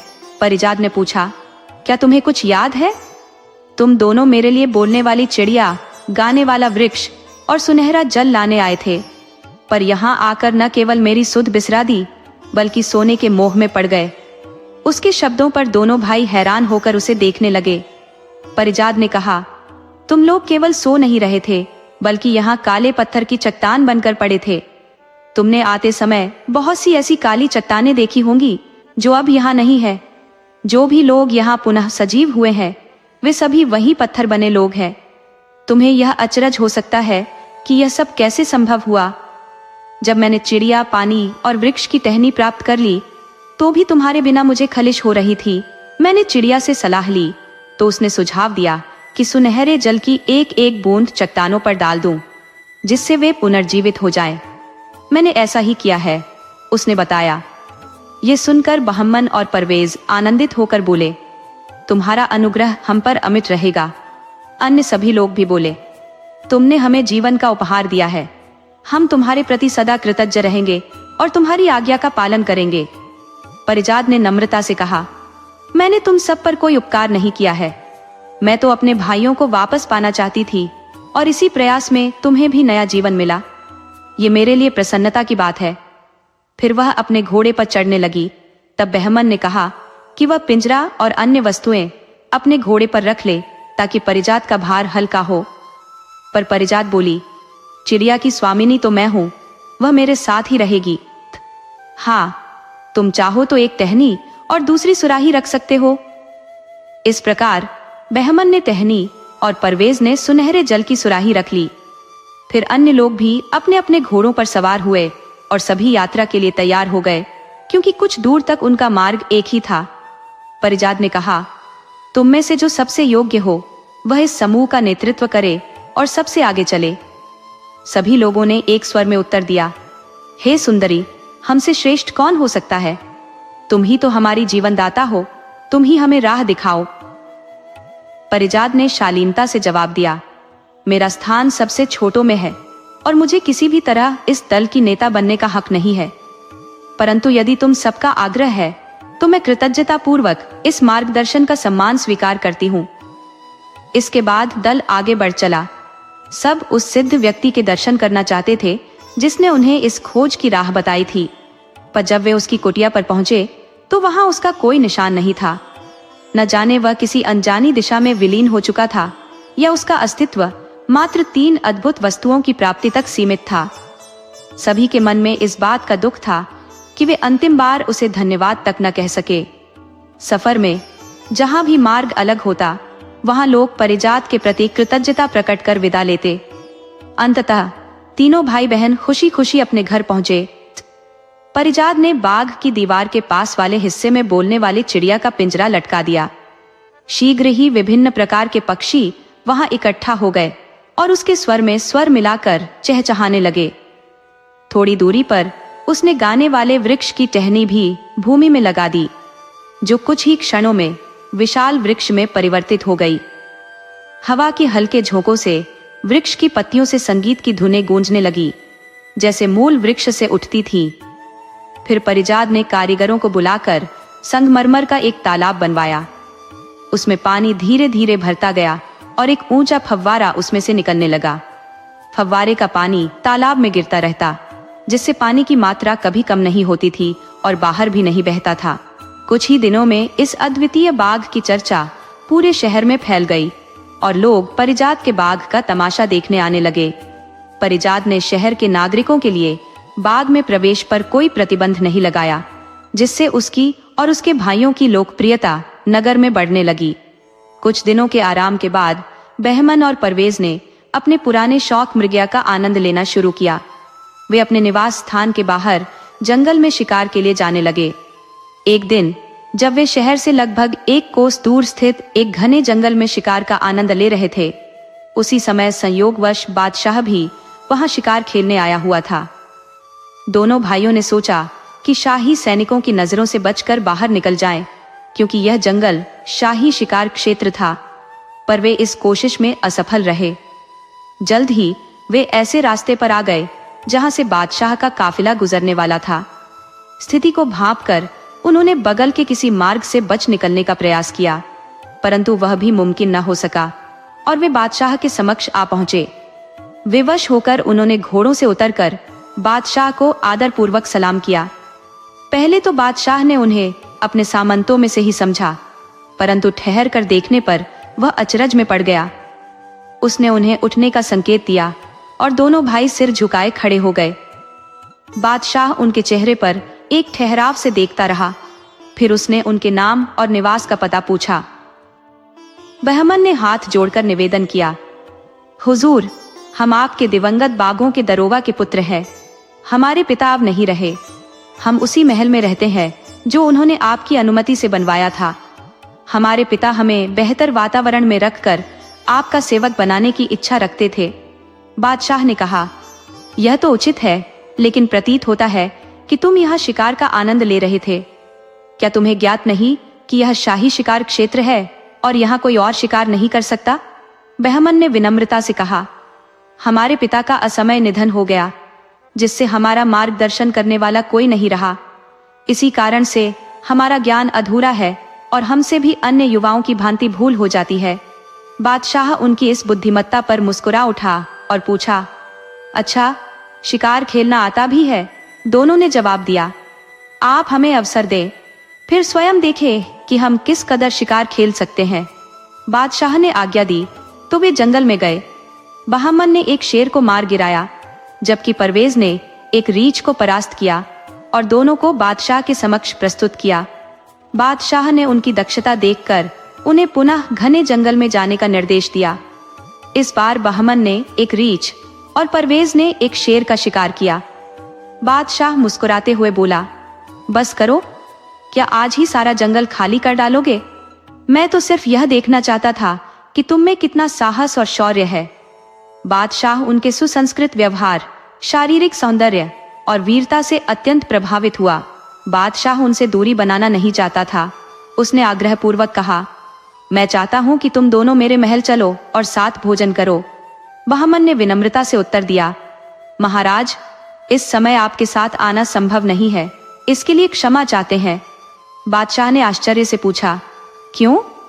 इस पर बहमन बोला, हमारी एक बहन है और हम तीनों हर निर्णय आपसी परामर्श से लेते हैं। हम अपनी बहन से सलाह के बाद ही आपके महल में उपस्थित हो सकेंगे। बादशाह ने प्रसन्न होकर कहा, यह जानकर बड़ी खुशी हुई कि तुम भाई बहन सभी कार्यों में एक दूसरे की सलाह को महत्व देते हो। आज तुम घर जाकर अपनी बहन से परामर्श कर लो और कल शिकार के समय मुझे अपने निर्णय की सूचना देना। बहमन और परवेज बादशाह से विदा लेकर अपने घर लौट आए, पर जल्द ही वे बादशाह की बात को भूल गए और बहन से सलाह लेने की बात उनके ध्यान में ही नहीं आई। अगले दिन जब वे शिकार के लिए गए, तब बादशाह ने उनसे पूछा कि क्या उन्होंने अपनी बहन से परामर्श कर लिया है। इस पर वे दोनों संकोच में पड़ गए, क्योंकि शिकार के जोश में वे इस बात को पूरी तरह से भूल चुके थे। बादशाह के प्रश्न पर वे दोनों हड़बड़ा गए और एक दूसरे की ओर देखने लगे। आखिरकार बहमन ने लज्जा से स्वीकार किया, हमसे बहुत बड़ी भूल हो गई महाराज, हम अपनी बहन से परामर्श लेना बिल्कुल ही भूल गए। बादशाह ने शांतिपूर्वक कहा, कोई बात नहीं, आज पूछ लेना और कल मुझे बताना। परंतु दोनों भाई उस दिन भी यह बात याद रखना भूल गए और तीसरे दिन फिर बादशाह के सामने लज्जित होकर कहा कि वे फिर से आज्ञा का पालन करने में असमर्थ रहे। बादशाह नाराज नहीं हुआ, उसने सोचा कि मैं इनके साथ भोजन कर इनके सम्मान में वृद्धि करना चाहता हूँ, और इन्हें इतनी भी परवाह नहीं कि अपनी बहन को याद कर मेरे निमंत्रण की बात कर सके। उसने बहामन को सोने की 3 गोलकें दी और कहा, इन्हें अपनी कमर के पटके में बांध लो। जब कभी इसे खोलोगे और गेंदें जमीन पर गिरेंगी, तब तुम्हें मेरा निमंत्रण याद आ जाएगा और अपनी बहन से परामर्श लेना याद रहेगा। बादशाह से विदा लेकर दोनों भाई गेंदों को बांधकर अपने घर आ गए, पर इस बार भी वे परामर्श लेना भूल गए।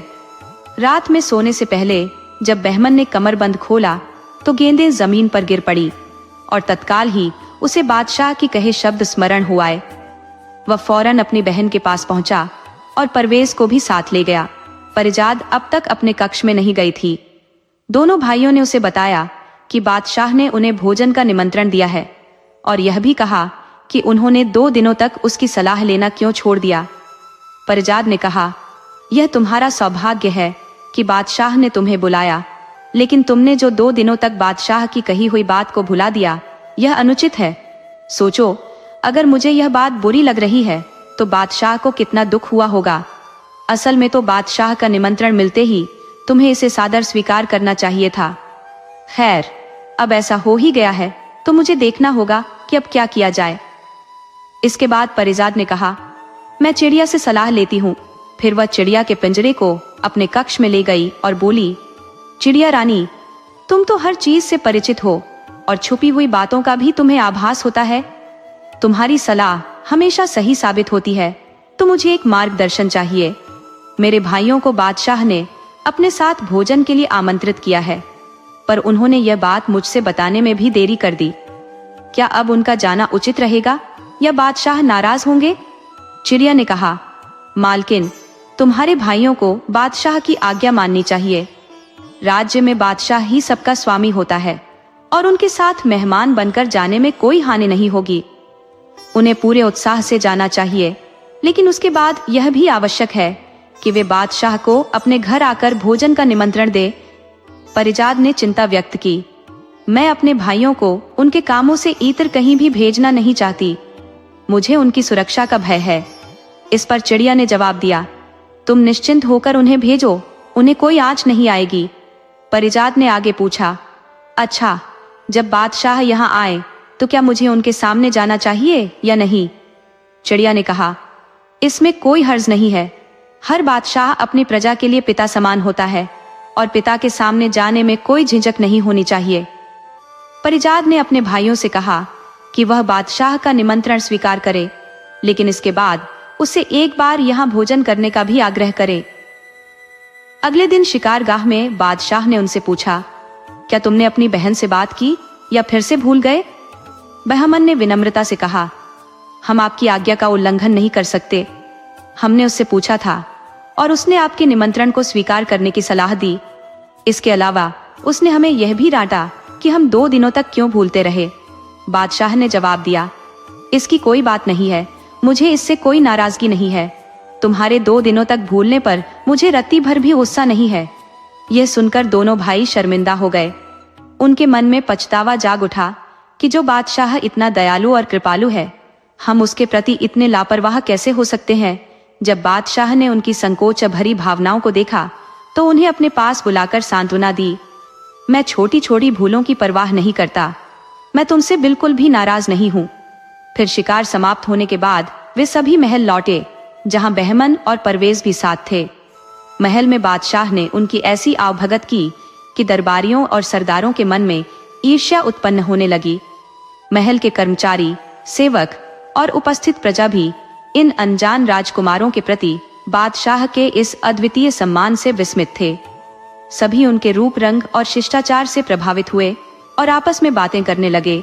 यदि उस मल्लिका के गर्भ से पुत्र उत्पन्न होते तो ये उन्हीं के समान दिखाई देते। जब बादशाह महल में पहुंचे तो भोजन का समय हो चुका था। दासियों ने सोने के पात्रों में भोजन परोसा। बादशाह ने बहमन और परवेज को पास बैठने का संकेत किया। हालांकि वे यह नहीं समझ पा रहे थे कि बादशाह के साथ कैसे भोजन किया जाए।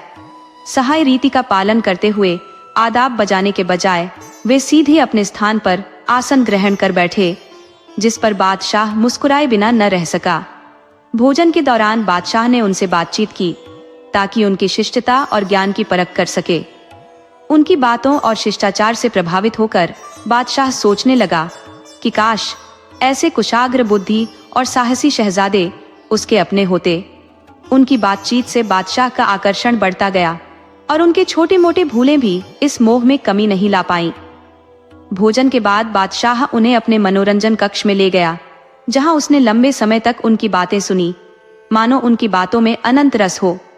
फिर उसने संगीत और नृत्य का इंतजाम किया। युग के उत्कृष्ट गायक और वादक वहां उपस्थित थे, जिन्होंने अपनी कला का बेमिसाल प्रदर्शन किया। रूपसी नृत्यांगनाओं ने मोहक नृत्य से सभा को प्रसन्न कर दिया और इसके बाद नाट्य प्रदर्शन किया गया, जो कई घंटों तक चलता रहा। जब कार्यक्रम समाप्त हुआ तो संध्या हो चुकी थी। अब बहमन और परवेज ने घर लौटने की अनुमति मांगी। बादशाह ने कहा, कल फिर मेरे शिकारगाह में मेरे साथ शिकार खेलने आना। शिकार के बाद मेरे साथ भोजन करना भी मत भूलना। दोनों भाइयों ने विनम्रता से कहा, हुजूर, आपके इस आदर सत्कार के हम आभारी हैं। हम शिकारगाह में अवश्य आएंगे, किंतु हमारा एक निवेदन है कि शिकार समाप्त करने के बाद कृपया हमारी कुटिया में पधारें और हमारा सादा भोजन स्वीकार कर हमें भी सम्मानित करें। बादशाह उनकी इस सरल विनम्रता से अत्यंत प्रसन्न हुआ और तुरंत उनका निमंत्रण स्वीकार करते हुए कहा, तुम्हारे यहाँ आकर मुझे प्रसन्नता होगी। तुम्हारी बातों से आभास होता है कि तुम्हारी बहन भी विवेकशील और विनम्र होगी। मैं उसका मेहमान बनकर बहुत खुश रहूंगा।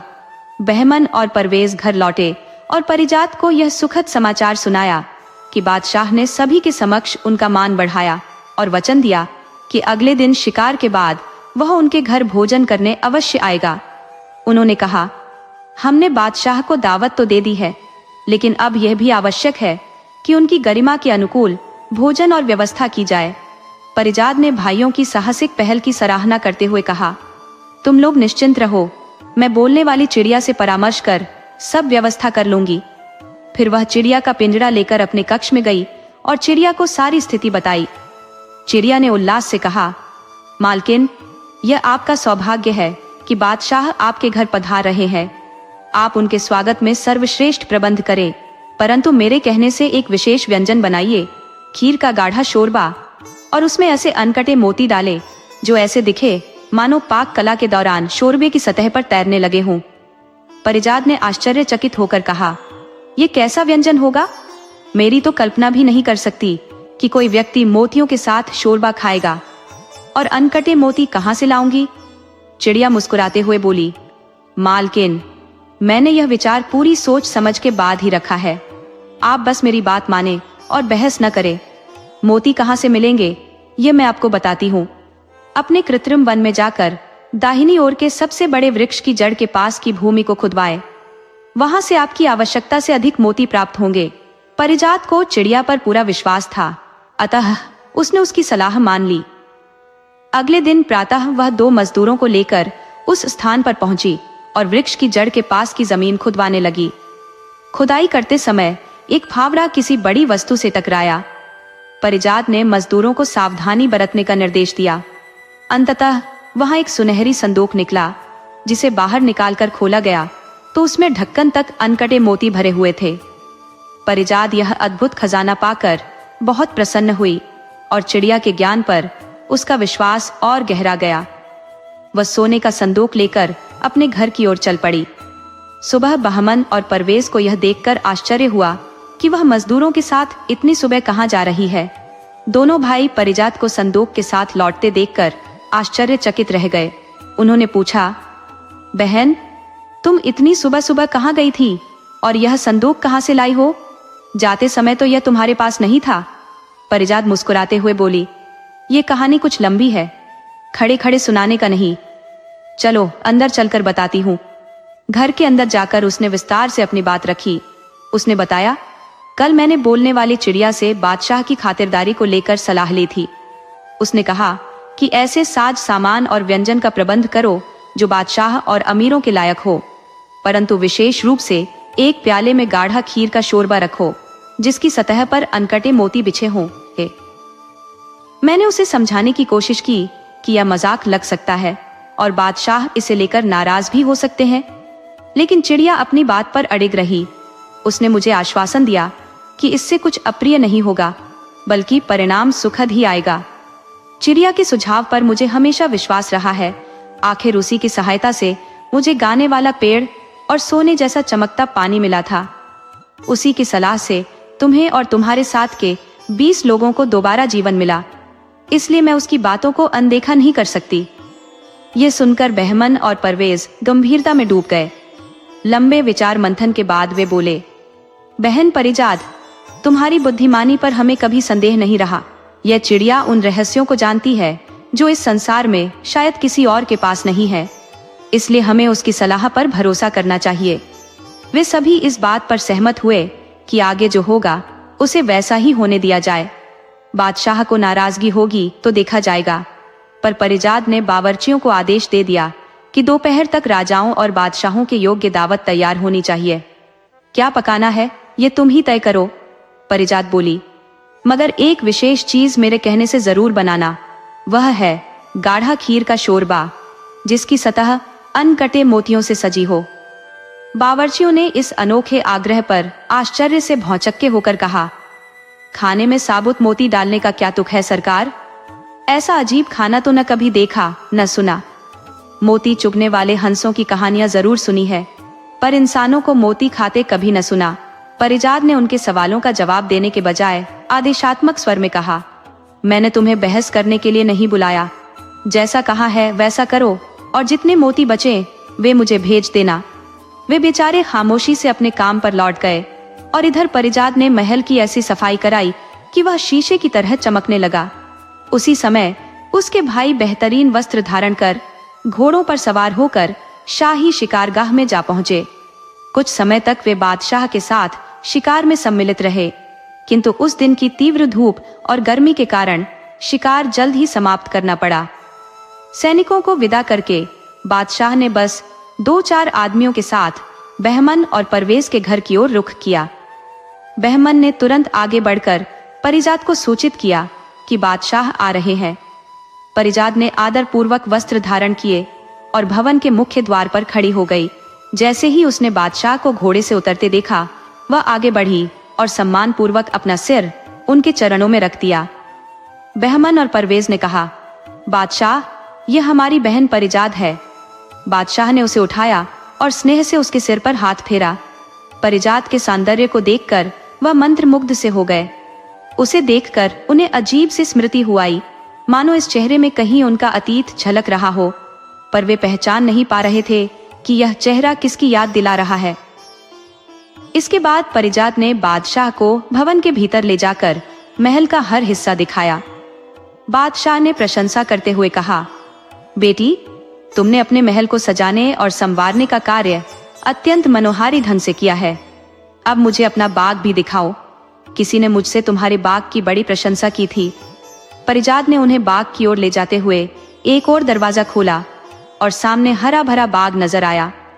बाग में हर चीज निराली थी, पर बादशाह की निगाहें उस फव्वारे पर ठहर गई जिसमें से सोने जैसा चमकीला पानी ऊंचाई तक उठ रहा था। पास जाकर इस अद्भुत नजारे को देखकर बादशाह और उनके साथ के लोग आश्चर्यचकित रह गए। परिजाद उस अद्भुत स्थल पर पहुंची और बादशाह ने चकित होकर पूछा, इस सुनहरे जल के ताल का स्रोत कहाँ है और किस शक्ति से यह फव्वारा इतनी ऊंचाई तक उछलता है? यहाँ तो न मुझे कोई तालाब दिखता है, न ही कोई जल का स्रोत।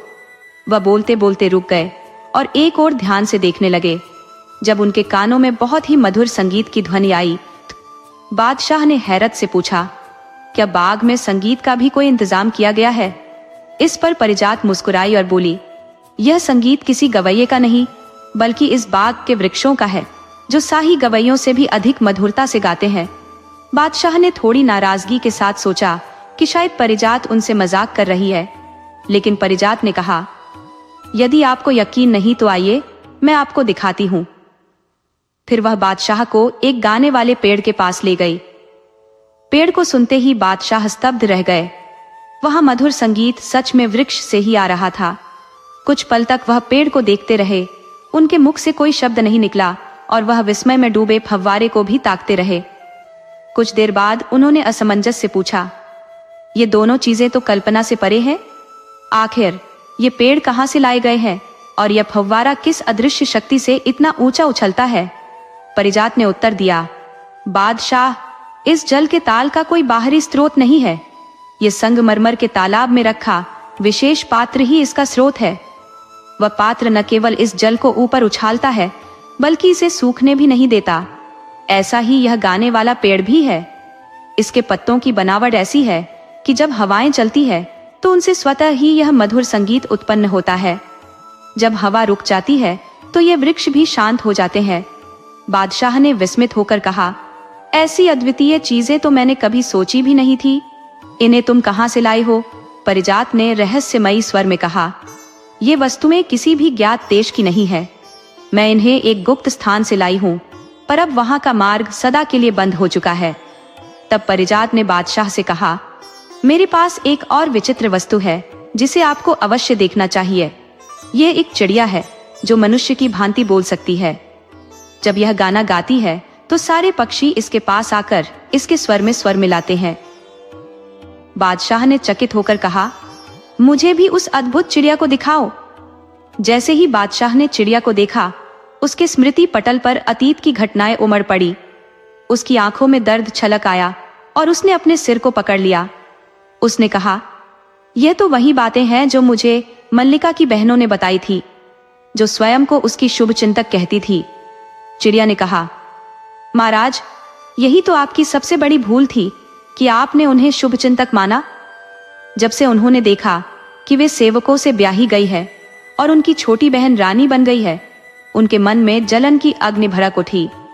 उन दुष्टों ने तो यह भी नहीं सोचा कि मल्लिका ने विवाह के बाद भी उनसे बहनों जैसा स्नेह बनाए रखा था।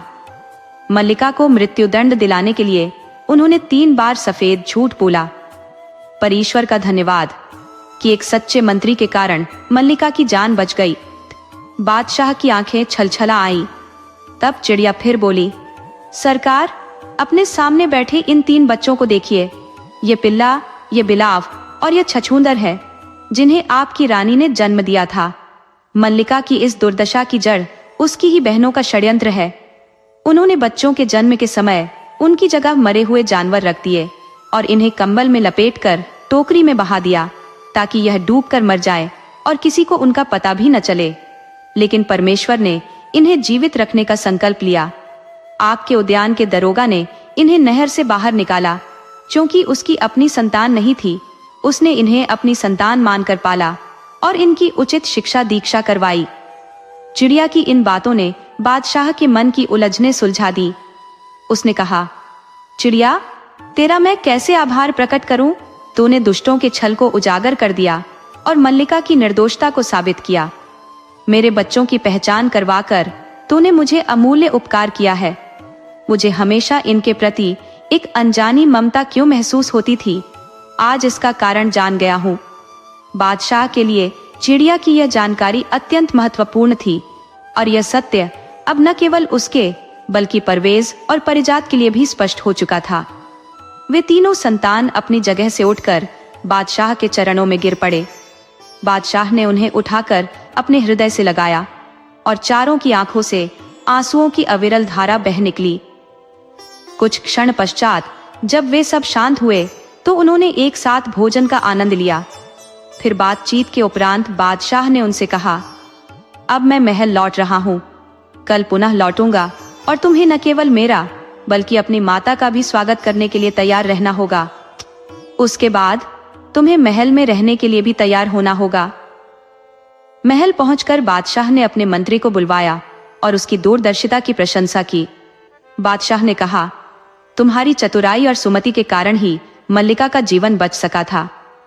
उसने फिर मंत्री को मल्लिका की बहनों की कुटिलता का विवरण सुनाया, जिन्होंने अपनी निर्दोष और सदाचारी बहन के विरुद्ध षड्यंत्र रचा और 2 राजकुमारों एवं 1 राजकुमारी को प्राणांतक संकट में डाल दिया था। बादशाह ने आदेश दिया कि उन दोनों को तत्काल वध स्थल पर ले जाया जाए और मृत्यु दंड दिया जाए। उनके लिए कोई दया का स्थान नहीं है। मंत्री ने बिना विलंब किए बादशाह के आदेश का पालन किया और दोनों कुटिल बहनों को उसी दंड की प्राप्ति हुई जिसकी वे लंबे समय से भागी थी। बादशाह फिर जामा मस्जिद के समक्ष स्थित उस काल कोठरी में गए जहां मल्लिका को कठोर कारावास में रखा गया था।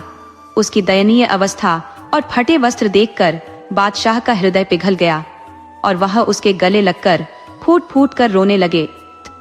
उसने मल्लिका को बताया कि उसके कष्ट का कारण उसकी ही बहनें थीं, जिन्हें वह और बादशाह दोनों ही शुभचिंतक मानते थे। उसने बताया कि उन दोनों को न्याय मिला और यह भी कि यह सत्य उसे एक अलौकिक चिड़िया से पता चला जो बोलने की शक्ति रखती है। मल्लिका ने यह सुनकर खुशी और आश्चर्य से रोना शुरू कर दिया। बादशाह मल्लिका को महल में लेकर आए, उसे हमाम में स्नान कराया और उसे शाही पोशाक पहनाई। उस रात महल में हर्षोल्लास और खुशियों का माहौल रहा। सुबह बादशाह ने मल्लिका को यह शुभ समाचार दिया कि भगवान की कृपा से उनके दोनों पुत्र और पुत्री सुरक्षित हैं और सुख चैन से जीवन व्यतीत कर रहे हैं। ये सूचना पूरे राज्य में फैल गई और उत्सव की लहर दौड़ पड़ी। हर जगह नाच गाने और खुशियों का दौर शुरू हो गया। मल्लिका बादशाह के साथ महल के उन कक्षों में गई जहां उनके तीनों बच्चे उसका बेसब्री से इंतजार कर रहे थे। बच्चों ने अपनी मां को गले लगाकर आंसुओं और उल्लास में अपना प्रेम जताया और फिर सभी ने साथ में भोजन किया। इसके बाद बादशाह और तीनों संतानों ने मल्लिका को गाने वाला पेड़, सुनहरे जल का फव्वारा और मनुष्यों की भांति बोलने वाली चिड़िया दिखाई। मल्लिका को यह सब किसी स्वप्न जैसा प्रतीत हो रहा था। महल तक आने वाले मार्गों पर जनता का विशाल जनसैलाब इस महाआयोजन को देखने के लिए उमड़ा हुआ था। बादशाह ने इस अवसर पर सार्वजनिक समारोह का आदेश दिया और कई दिनों तक उत्सव मनाए गए। उन्होंने इतनी उदारता से दान किया कि नगर में कोई भी व्यक्ति निर्धन नहीं बचा। इसी आनंद उत्सव के अवसर पर बादशाह ने बहमन को युवराज घोषित किया और उसे संपूर्ण राज्य का कार्यभार सौंप दिया। परवेज को सेना का अधिपति नियुक्त किया गया और परिजात का विवाह बादशाह के एक निकटस्थ मित्र के राजकुमार के साथ संपन्न कराया गया।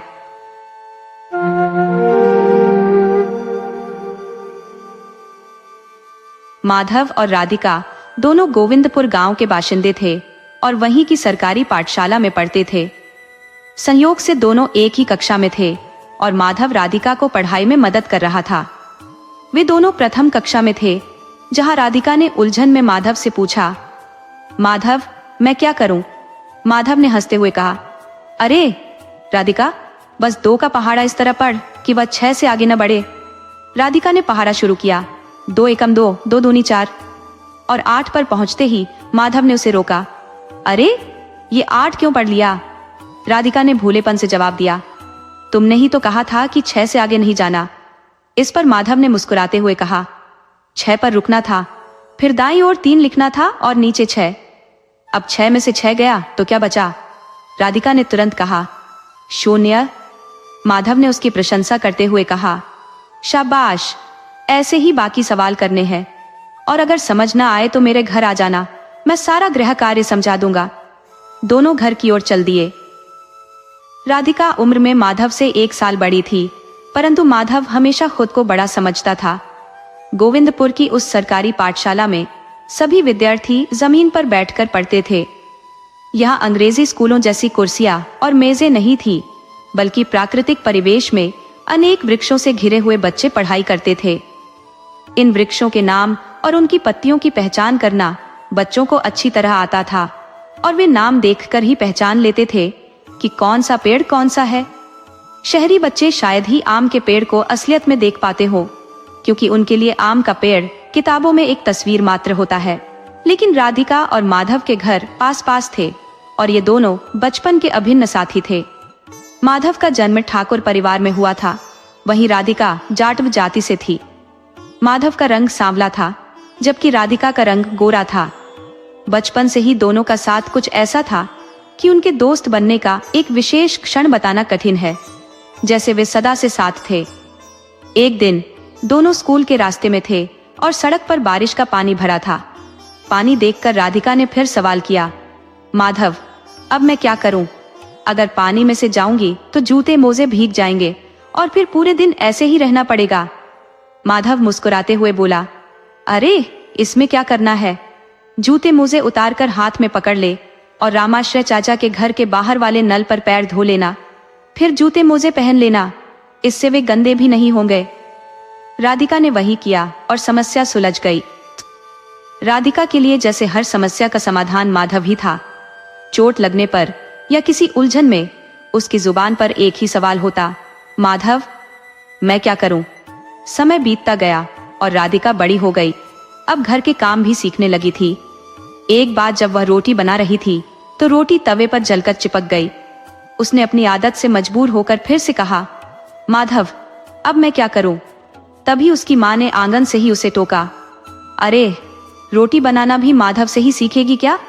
जल गई रोटी उतार कर गाय को दे दे और तवा खुरच कर दूसरी रोटी सेक ले। गांव में 8वीं कक्षा तक ही स्कूल था, इसलिए माधव पढ़ाई के लिए शहर चला गया, जहां वह अपने मामा के घर रहने लगा। राधिका की पढ़ाई 8वीं कक्षा के बाद समाप्त हो गई और अब उसे घर के कामकाज और परिवार की देखरेख की शिक्षा दी जा रही थी। जब कभी माधव छुट्टियों में गांव आता तो दोनों अपने खाली पल साथ बिताते। एक बार जब वो पेड़ से कूद रही थी तो उसकी हवाई चप्पल टूट गई। हाथ में टूटी चप्पल पकड़े राधिका ने फिर वही सवाल किया, माधव, अब मैं क्या करूं? वे दोनों माधव के मामा जी के आम के बाग में आम खाने आए थे, जहां उन्हें कभी किसी ने रोकने की जरूरत महसूस नहीं की थी। ठाकुर साहब के इकलौते भांजे होने के कारण माधव को बाग में पूरी आजादी थी। ठाकुर साहब, जो इस छोटे से आम के बाग और थोड़ी सी खेती के मालिक थे, ने अपनी जमीन को पट्टे पर दे रखा था। उनकी बहन और उनके बेटे माधव से उन्हें गहरा स्नेह था। उनकी अपनी 2 बेटियां थी, जो उम्र में माधव से बड़ी थी और उसे सगे भाई जैसा मानती थी। माधव के पिता के निधन के बाद वह अपने बड़े मामा के साथ रहने लगा था। छोटे मामा शहर में कामकाज करते थे और खेती से दूर थे, इसलिए अपनी जमीन भी उन्होंने किराए पर दे रखी थी। माधव ने राधिका की टूटी चप्पल को ध्यान से देखा और कहा, ठहर, इसे ठीक करता हूं। बिना चप्पल के पैरों में कांटे चुभ सकते थे, जो उन्हें घायल कर देते। माधव ने अपनी जेब से रुमाल निकाला, उसे चप्पल के तले में एक छेद में डाला और एक सिरा ऊपर बांध दिया, जबकि दूसरा सिरा तले के साथ कसकर गांठ दी। मुस्कुराते हुए बोला, लो, अब काम चलाओ, चप्पल बन गई तुम्हारी। राधिका? राधिका ने हंसते हुए कहा, वाह माधव, तू तो शहर जाकर बड़ा सयाना हो गया है। माधव मुस्कुराते हुए बोला, अरे चल झूठी, मैं तो हमेशा से ही समझदार था। तू ही है जो हर बात पर माधव मैं क्या करूं? कराग अलापति रहती है। ये सुनकर दोनों हंस पड़े। कुछ दिनों बाद माधव अपनी छुट्टियां बिताकर फिर से पढ़ाई के लिए शहर लौट गया। इस बार राधिका का विवाह नजदीकी गांव के एक संपन्न परिवार के सबसे बड़े बेटे के साथ तय कर दिया गया था। उसका नाम जीवन था, जो उम्र में राधिका से 10 साल बड़ा था और शहर में जूतों की दुकान का मालिक था। उसके अच्छे आमदनी के चलते परिवार की जिम्मेदारी भी उसी के कंधों पर थी। उसके पिता का देहांत हो चुका था, बहन का विवाह हो गया था और 3 भाइयों में से 2 भाई उसकी मदद करते थे। सबसे छोटा भाई अपनी माँ के साथ गांव में रहता था। जीवन ने अपनी बहन का विवाह बड़े दहेज के साथ किया था और उसकी माँ यह बात राधिका के परिवार को बताना नहीं भूली जब वह राधिका को देखने आई। अगले वर्ष माधव जब गांव लौटा तो राधिका ने वही सवाल दोहराया, माधव, तू ही बता, मैं क्या करूं? माधव ने जवाब दिया, अरे राधिका, तेरे माता पिता ने जो रिश्ता चुना है, यकीनन वे तेरी भलाई ही चाहते होंगे। हमें अपने माता पिता पर भरोसा रखना चाहिए। तू उनकी बात मानकर शादी कर ले। आखिर हर लड़की को एक दिन ससुराल जाना ही पड़ता है। राधिका ने फिर मुस्कुराते हुए पूछा, अच्छा, तो तू कब शादी करेगा? माधव ने संजीदगी से कहा, पहले तो मैं ग्रेजुएशन पूरी करूंगा, फिर सरकारी नौकरी पाने के लिए मेहनत करूंगा और जब कुछ कमा लूंगा तभी तो शादी के बारे में सोचूंगा। अभी तो स्नातक का 2रा वर्ष ही है। मुझसे विवाह कर ले, मैं तेरे ससुराल आऊंगा तुझसे मिलने, और यदि विवाह में ना आ सका तो उस समय तेरे पास पहुंचूंगा, क्योंकि मेरे परीक्षा भी उसी समय होगी। राधिका ने सिर हिलाकर हामी भर ली और आंसुओं को छुपाने के लिए नजरें झुका ली। विवाह संपन्न होते ही राधिका अपने ससुराल पहुंच गई। वह अब तक अपने पति की प्रशंसा सुनती आई थी, कैसे उसने पिता के निधन के बाद अपने भाई बहनों की परवरिश की थी। परंतु हर व्यक्ति में कुछ न कुछ कमी होती है और उसका असली चेहरा तभी सामने आता है जब हम उसके करीब जाते हैं। सुहागरात में ही उसके पति के मुख से उठती तीव्र दुर्गंध ने राधिका को साफ संकेत दिया कि उसका पति मदिरा पान का आदी था। जब वह हंसा तो उसके पीले गंदे दांतों ने पान मसाले की लत को भी उजागर कर दिया। माधव, जो सदैव सुगंधित इत्र लगाकर सलीके से संवरता था, जिसके हंसते ही उसके मोती जैसे दांत चमकते थे, उसकी छवि से यह सर्वथा विपरीत था। वहीं राम खेलावन के शरीर से हर वक्त शराब की दुर्गंध और पान मसाले से सड़े दांतों का नजारा राधिका के सामने एक भयावह भविष्य की तस्वीर खींच रहा था, जैसे अंधकार ने उसके जीवन को घेर लिया हो। अपनी प्यास बुझाकर वो मुंह फेर कर सो गया। अगले ही दिन से, जब राधिका की मेहंदी का रंग भी फीका नहीं पड़ा था, उसकी सास ने उसे पूरे घर के काम में झोंक दिया। अपनी बीमारी और उम्र का बहाना देकर सास ने राधिका के कंधों पर घर का पूरा भार डाल दिया। राधिका बिना किसी शिकायत के एक मशीनी लय में काम करती रही, मानो उसके भीतर से जीवन का कोई अंश ही शेष न रहा हो। कोई भी कुछ कहता, वह बिना प्रतिवाद किए सिर्फ आदेश का पालन करती रहती थी। लेकिन ऐसी कठिनाई में भी माधव की याद उसके मन में अटूट थी। जब कभी उससे कोई चूक होती तो वो फुसफुसाकर कहती, माधव, मैं क्या करूं? राधिका की सास ताना मारते हुए कहती, माधव को बुला ले ऊपर से, वही तुझे गुण सिखाएगा। तेरी माँ ने कुछ सिखाया है भी या नहीं?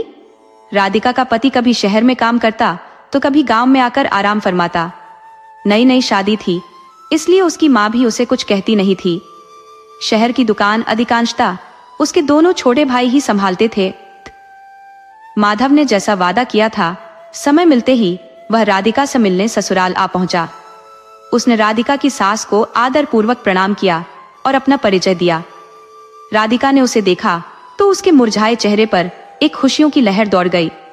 वह उस समय 4 महीने की गर्भवती थी और खुश होकर उसके लिए चाय बनाने चली गई। इतने में ही उसका पति घर आ पहुंचा। बेटे को देखते ही राधिका की सास का स्वर बदल गया और ताने भरे लहजे में बेटे से कहने लगी, देख ले बेटा, तेरी इस लक्ष्मी सी पत्नी ने क्या हाल बना रखा है। दिन रात इस माधव को याद करती थी और मैं पगली यही समझती रही कि भगवान कृष्ण का नाम ले रही है। ये है उसका माधव, आज तो घर तक आ गया है, कल तेरी बीवी को लेकर चला जाएगा तो हैरानी कैसी होगी। ये सुनकर माधव स्तब्ध रह गया। उसने विनम्रता से कहा, माँ जी, आप क्या कह रही हैं? ऐसा कुछ भी नहीं है, मैं तो बस राधिका का।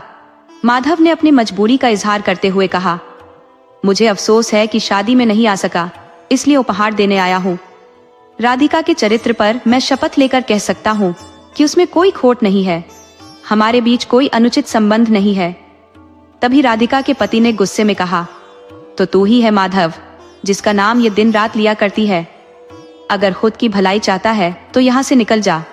कहते हुए उसने माधव के बालों को पकड़कर झटका दिया, जो नशे में था। माधव ने खुद को छुड़ाते हुए कहा, यदि मुझे पता होता कि मेरे आने से ऐसा बवाल होगा तो मैं कभी नहीं आता। कृपया मुझे माफ कर दीजिए। राधिका, जिसकी आंखें अश्रुओं से भर आई थी, बस इतना ही कह सकी, माधव, मैं क्या करूं? उसकी सास ने ताना मारते हुए कहा, हाय राम, अपने यार से पूछ रही है कि क्या करना चाहिए? अब गांव भर में हमारी क्या इज्जत रह जाएगी। गुस्से में पति ने कहा, अब ये माधव माधव पुकारना बंद कर और ये रोना धोना छोड़ दे। क्या तुझे इतनी समझ नहीं कि यही तेरा परिवार है, यही तेरा कर्तव्य है? राधिका ने धीमे से सिर हिलाते हुए हामी भर दी। माधव बिना कोई और बात कहे वहां से चला गया और राधिका ने तब तक उसे जाते देखा जब तक वो उसकी नजरों से ओझल नहीं हो गया। पति ने राधिका को अंदर खींचते हुए कहा, चल, तुझे सब समझाता हूँ। माधव ने एक बार भी पीछे मुड़कर नहीं देखा, मानो वह पहले ही ओझल हो गया हो। उसके भीतर एक विचार उमड़ रहा था, यदि उसे पहले ही ये आभास होता तो वह यहाँ कभी कदम न रखता। उसे तो कल्पना भी नहीं थी कि उसके आने से ऐसा कोई बड़ा बखेड़ा खड़ा हो जाएगा। माधव बिना कुछ कहे मौन साधे शहर लौट गया। राधिका के लिए उस दिन से जो विशेष आवभगत का सिलसिला आरंभ हुआ, वह अब नित्य का नियम बन गया। राधिका को कभी मूर्ख तो कभी चरित्रहीन, कभी अज्ञानी और कभी पागल करार दिया गया। लोग उसकी खिल्ली उड़ाने में कोई कसर नहीं छोड़ते, परंतु माधव की यादें उसकी जुबान से दूर नहीं जा सकी। उसकी सास, जो माधव के नाम का अर्थ उसकी जुबान पर लाती थी, जैसे ही किसी बात का इल्म होता, अपनी बहू पर अपशब्दों की वर्षा करने लगती। पति भी इस कदर रुष्ट होता कि राधिका पर ताने कसता, मानो वो उसकी दोषी हो। कृष्ण का पर्यायवाची शब्द माधव अब उनकी शब्दावली से मिट चुका था। अब माधव का बस एक ही मतलब था, राधिका का यार। इस दौरान राधिका 2 बच्चों की मां बन चुकी थी। समय अपनी रफ्तार से गुजर रहा था। जैसे जैसे बच्चे बड़े होते गए, अपने पिता और दादी से वही कटु शब्द सुनते और बिना समझे बूझे उन्हें दोहराने लगे। राधिका की दृष्टि में वह स्वयं एक निरीह प्राणी थी, जबकि दूसरों की निगाह में एक अदूरदर्शी स्त्री मात्र। उसके पति और ससुराल वाले उसे कभी समझ ही नहीं सके, मानो वह बोझ हो जिसे विवश होकर वहन करना पड़ रहा हो। अगर कोई और होता तो उसे कब का घर से बाहर कर देता। यह कहने से वे पीछे नहीं हटते। राधिका बिना कोई शिकवा किए अपने कर्तव्यों का पालन करती रही। बच्चों पर कभी हाथ न उठाया और न कभी कठोरता दिखाई।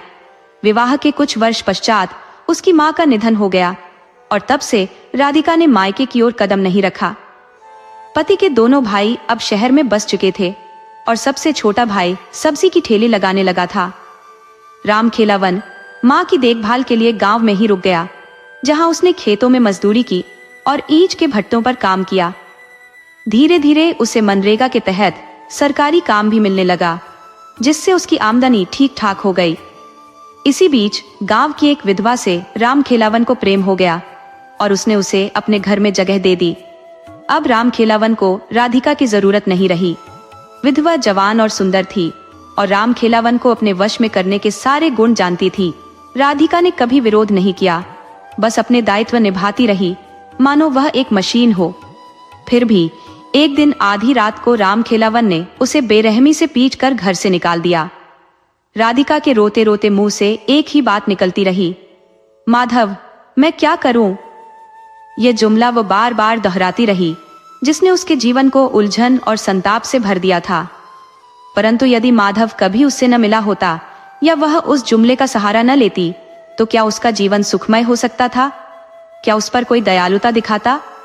राधिका बेबस होकर गांव दर गांव भटकती रही। कभी किसी ने कुछ दे दिया तो खा लिया, अन्यथा पानी पीकर दिन काट दिए। पेड़ों की डालियां पकड़े वह बचपन की तरह झूमती, ठोकर खाती, गिरती, पर मुस्कुराती और कहती, माधव मैं क्या करूं। यही उसका सहारा था और इसी के साथ वह एक फकीर की भांति जीवन को जीती रही। हमारे देश की जीवनदायिनी नदियां ऐसे फकीरों को मुफ्त में जल प्रदान करती ही है और वही जल उसके अस्तित्व को साधे हुए था। गांव के नन्हे बच्चे कभी राधिका पर पत्थर उछालते, कभी उसका मजाक उड़ाते हुए उसके पीछे चलते। वह उनके संग हंसती, उछलती कूदती, पर फिर अचानक उसका चेहरा उदासी में डूब जाता और वह अपना वही पुराना जुमला दोहराने लगती, माधव मैं क्या करूं। महीनों की पैदल यात्रा के बाद वह एक छोटी से गांव महेवा में जा पहुंची, जो जमुना नदी के किनारे बसा था। गांव के डाकखाने में बड़े बाबू अपने कमरे में दिन भर का काम समेट रहे थे, जब बाहर की हलचल ने उनका ध्यान खींचा। उन्होंने अपने चपरासी हरिया से पूछा, बाहर क्या हो रहा है? हरिया ने कहा, बड़े बाबू एक पगली न जाने कहां से आई है। बच्चे उसका मजाक उड़ा रहे हैं और उस पर पत्थर फेंक रहे हैं। बेचारी को एक पत्थर लग भी गया है। कुछ लोग बच्चों को डांटकर भगा रहे हैं। बड़े बाबू ने कहा, अच्छा बच्चों की शरारत का कोई ठिकाना नहीं। उस औरत का नाम मालूम हुआ? हरिया बोला, नहीं बड़े बाबू, कोई नहीं जानता वह कौन है या कहां से आई है। बस बार बार यही कहती रहती है, माधव मैं क्या करूं। इसीलिए सबने उसे माधव कहना शुरू कर दिया है। ये सुनते ही बड़े बाबू की हालत बिगड़ गई और वह कुर्सी पर ढह गए। हरिया घबराते हुए उनके पास दौड़ा और सहारा देकर उन्हें संभालने की कोशिश की। कुछ देर बाद बड़े बाबू ने अपने होश संभाले और तभी उन्हें खिड़की के बाहर से वही दुख भरी आवाज सुनाई दी, माधव मैं क्या करूं। वह तेजी से बाहर की ओर भागे और जैसा उन्होंने सोचा था वही दृश्य उनके सामने था। चबूतरे के कोने पर सहमी हुई राधिका बैठी थी और बच्चे उस पर कंकड़ उछाल रहे थे। वह अपना वही जुमला दोहरा रही थी जो बचपन से उसके लबों पर ठहरा था। उसकी उम्र 40-42 के करीब होगी, मगर समय और हालात ने उसे ऐसा बना दिया था कि वह 60 की दिखाई पड़ रही थी। बच्चों को वहां से भगाकर बड़े बाबू, जिन्हें अब सब माधव कहने लगे थे, राधिका के पास पहुंचे। बड़े बाबू और कोई नहीं बल्कि स्वयं माधव ही थे। राधिका ने उसे तुरंत पहचान लिया और खून से सने चेहरे पर हल्की सी मुस्कान बिखर गई। बोली, माधव, मैं क्या करूं? बड़े बाबू यानी माधव ने भर्राई आवाज में कहा, राधिका, ये क्या हाल बना रखा है? चल मेरे साथ। हे भगवान, इस मासूम से ऐसी कौन सी गलती हुई थी जिसकी इतनी सख्त सजा दी गई? माधव खुद को कोसते हुए बुदबुदाया, गलती मेरी थी जो तुझे उस घर में भेजा। काश मैं न जाता तो शायद तेरे ससुराल वालों के मन में शक का बीज नहीं पनपता और तुझे ये दिन न देखना पड़ता। माधव ने रास्ते में उसकी मरहम पट्टी कराई और फिर राधिका को लेकर अपने घर पहुंचा। उसका घर गांव में डाकखाने के नजदीक ही था। माधव के भी 2 बेटे थे। बड़ा बेटा स्कूल में पढ़ता था और छोटा 8वीं कक्षा में था। जब माधव की पत्नी रमा देवी ने राधिका को देखा तो उसका चेहरा मुरझा गया। उसे यह बिल्कुल भी मंजूर नहीं था कि एक बेसहारा महिला को उसके पति अपने घर ले आए। उसे यह ख्याल भी खलने लगा कि इतनी सीमित आमदनी में वह घर का खर्च कैसे चलाएगी और इस नए बोझ को क्यों संभालेगी।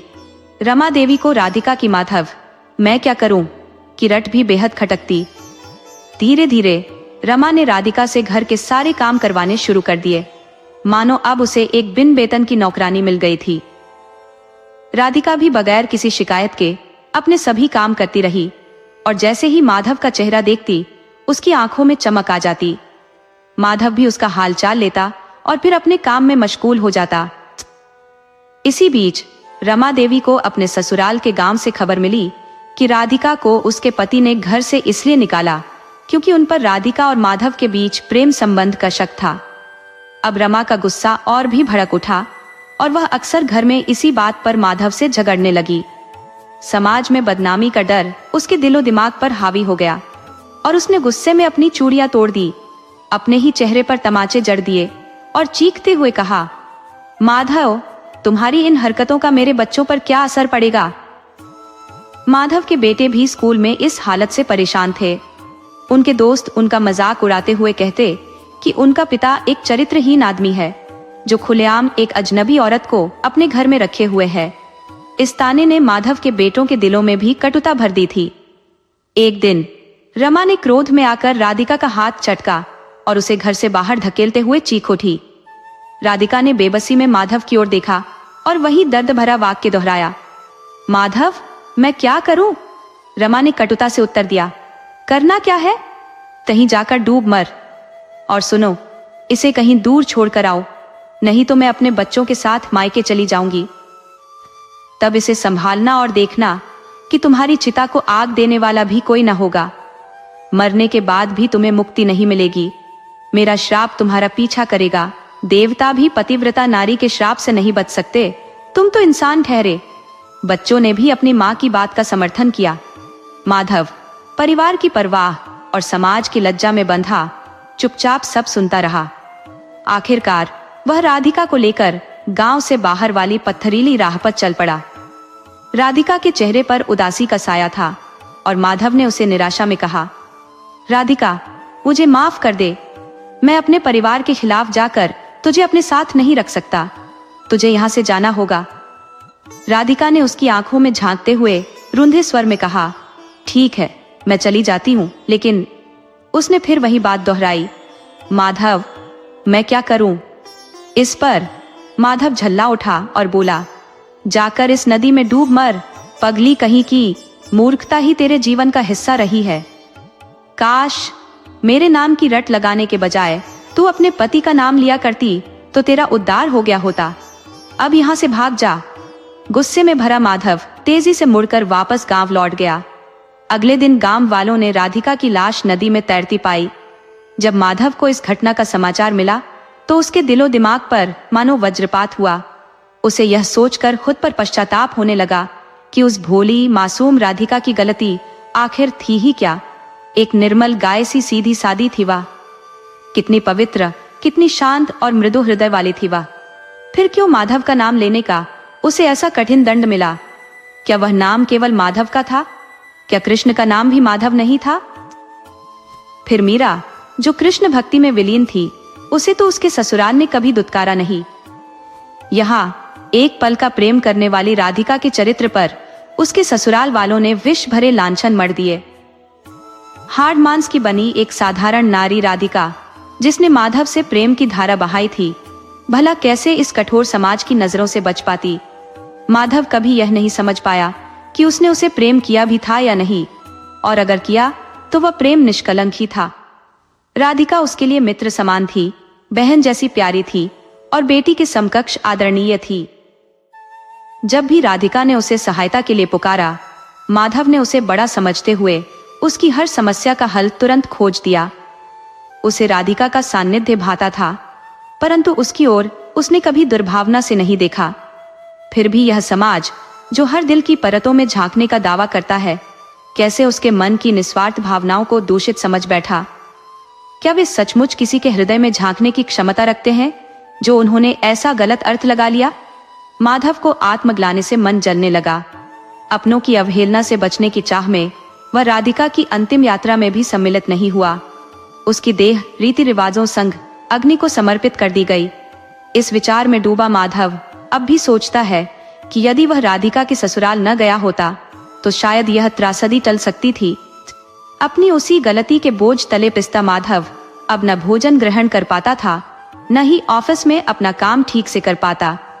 उसकी उदासी और लाचारी के कारण अधिकारी उससे रुष्ट रहने लगे और कुछ जलन रखने वालों ने उसकी शिकायतें उच्चाधिकारियों तक पहुंचाईं। अंततः उसे नौकरी से निलंबित कर दिया गया। माधव की पत्नी ने ताने देकर उसके दिल पर वार किया। कहने लगी, क्यों नहीं तुम अपनी प्रेमिका के साथ कहीं डूब कर मर जाते? कम से कम इससे सरकार तुम्हारी नौकरी मेरे बेटे को दे देगी और मेरे बुढ़ापे का सहारा हो जाएगा। अगर नौकरी भी चली गई तो हम कहाँ जाएंगे?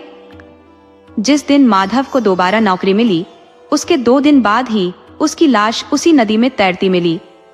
वह अपने अपराध बोध के बोझ तले घुटता रहा और अंततः अपने पुत्र के लिए नौकरी की स्थिरता सुनिश्चित कर खुद को इस दुनिया से मुक्त कर गया। शायद वह अब उस जगत में जा पहुंचा जहां बेबी राधिका के साथ कोई उनके रिश्ते पर सवाल उठाने वाला नहीं होगा। वहां माधव अब राधिका का हमेशा के लिए ख्याल रख सकता था। गांव के लोगों ने उनके असीम प्रेम की स्मृति में नदी किनारे एक राधा माधव का मंदिर बनवाया, जो धीरे धीरे दूर दूर के गांवों से भक्तों के लिए श्रद्धा का केंद्र बन गया। रामा देवी अब रुक्मिणी देवी के नाम से पहचानी जाने लगी। जैसे कृष्ण और राधा ने युगों तक जन्म लिया परंतु कभी एक नहीं हो सके, वैसे ही यह प्रेम कहानी भी कालजयी बन गई। यह भी कृष्ण की कोई दिव्य लीला ही प्रतीत होती है, जहां माधव और राधिका की प्रतिमाएं नहीं बल्कि कृष्ण राधा की मूर्तियां स्थापित की गई। जो पुत्र कभी अपने पिता से लज्जित थे, वे अब उन्हें सम्मानित शब्दों से पुकारने लगे। ये कहानी राधा कृष्ण की महाकथा के समान अमर हो गई और रुक्मिणी देवी, जिन्हें समाज ने जीते जी रिश्ते पर कलंक का टीका लगाया था, स्वयं को इस पवित्रता से धन्य मानने लगी। मंदिर के बाहर एक पत्थर पर आज भी शब्द अंकित है, माधव, मैं क्या करूं?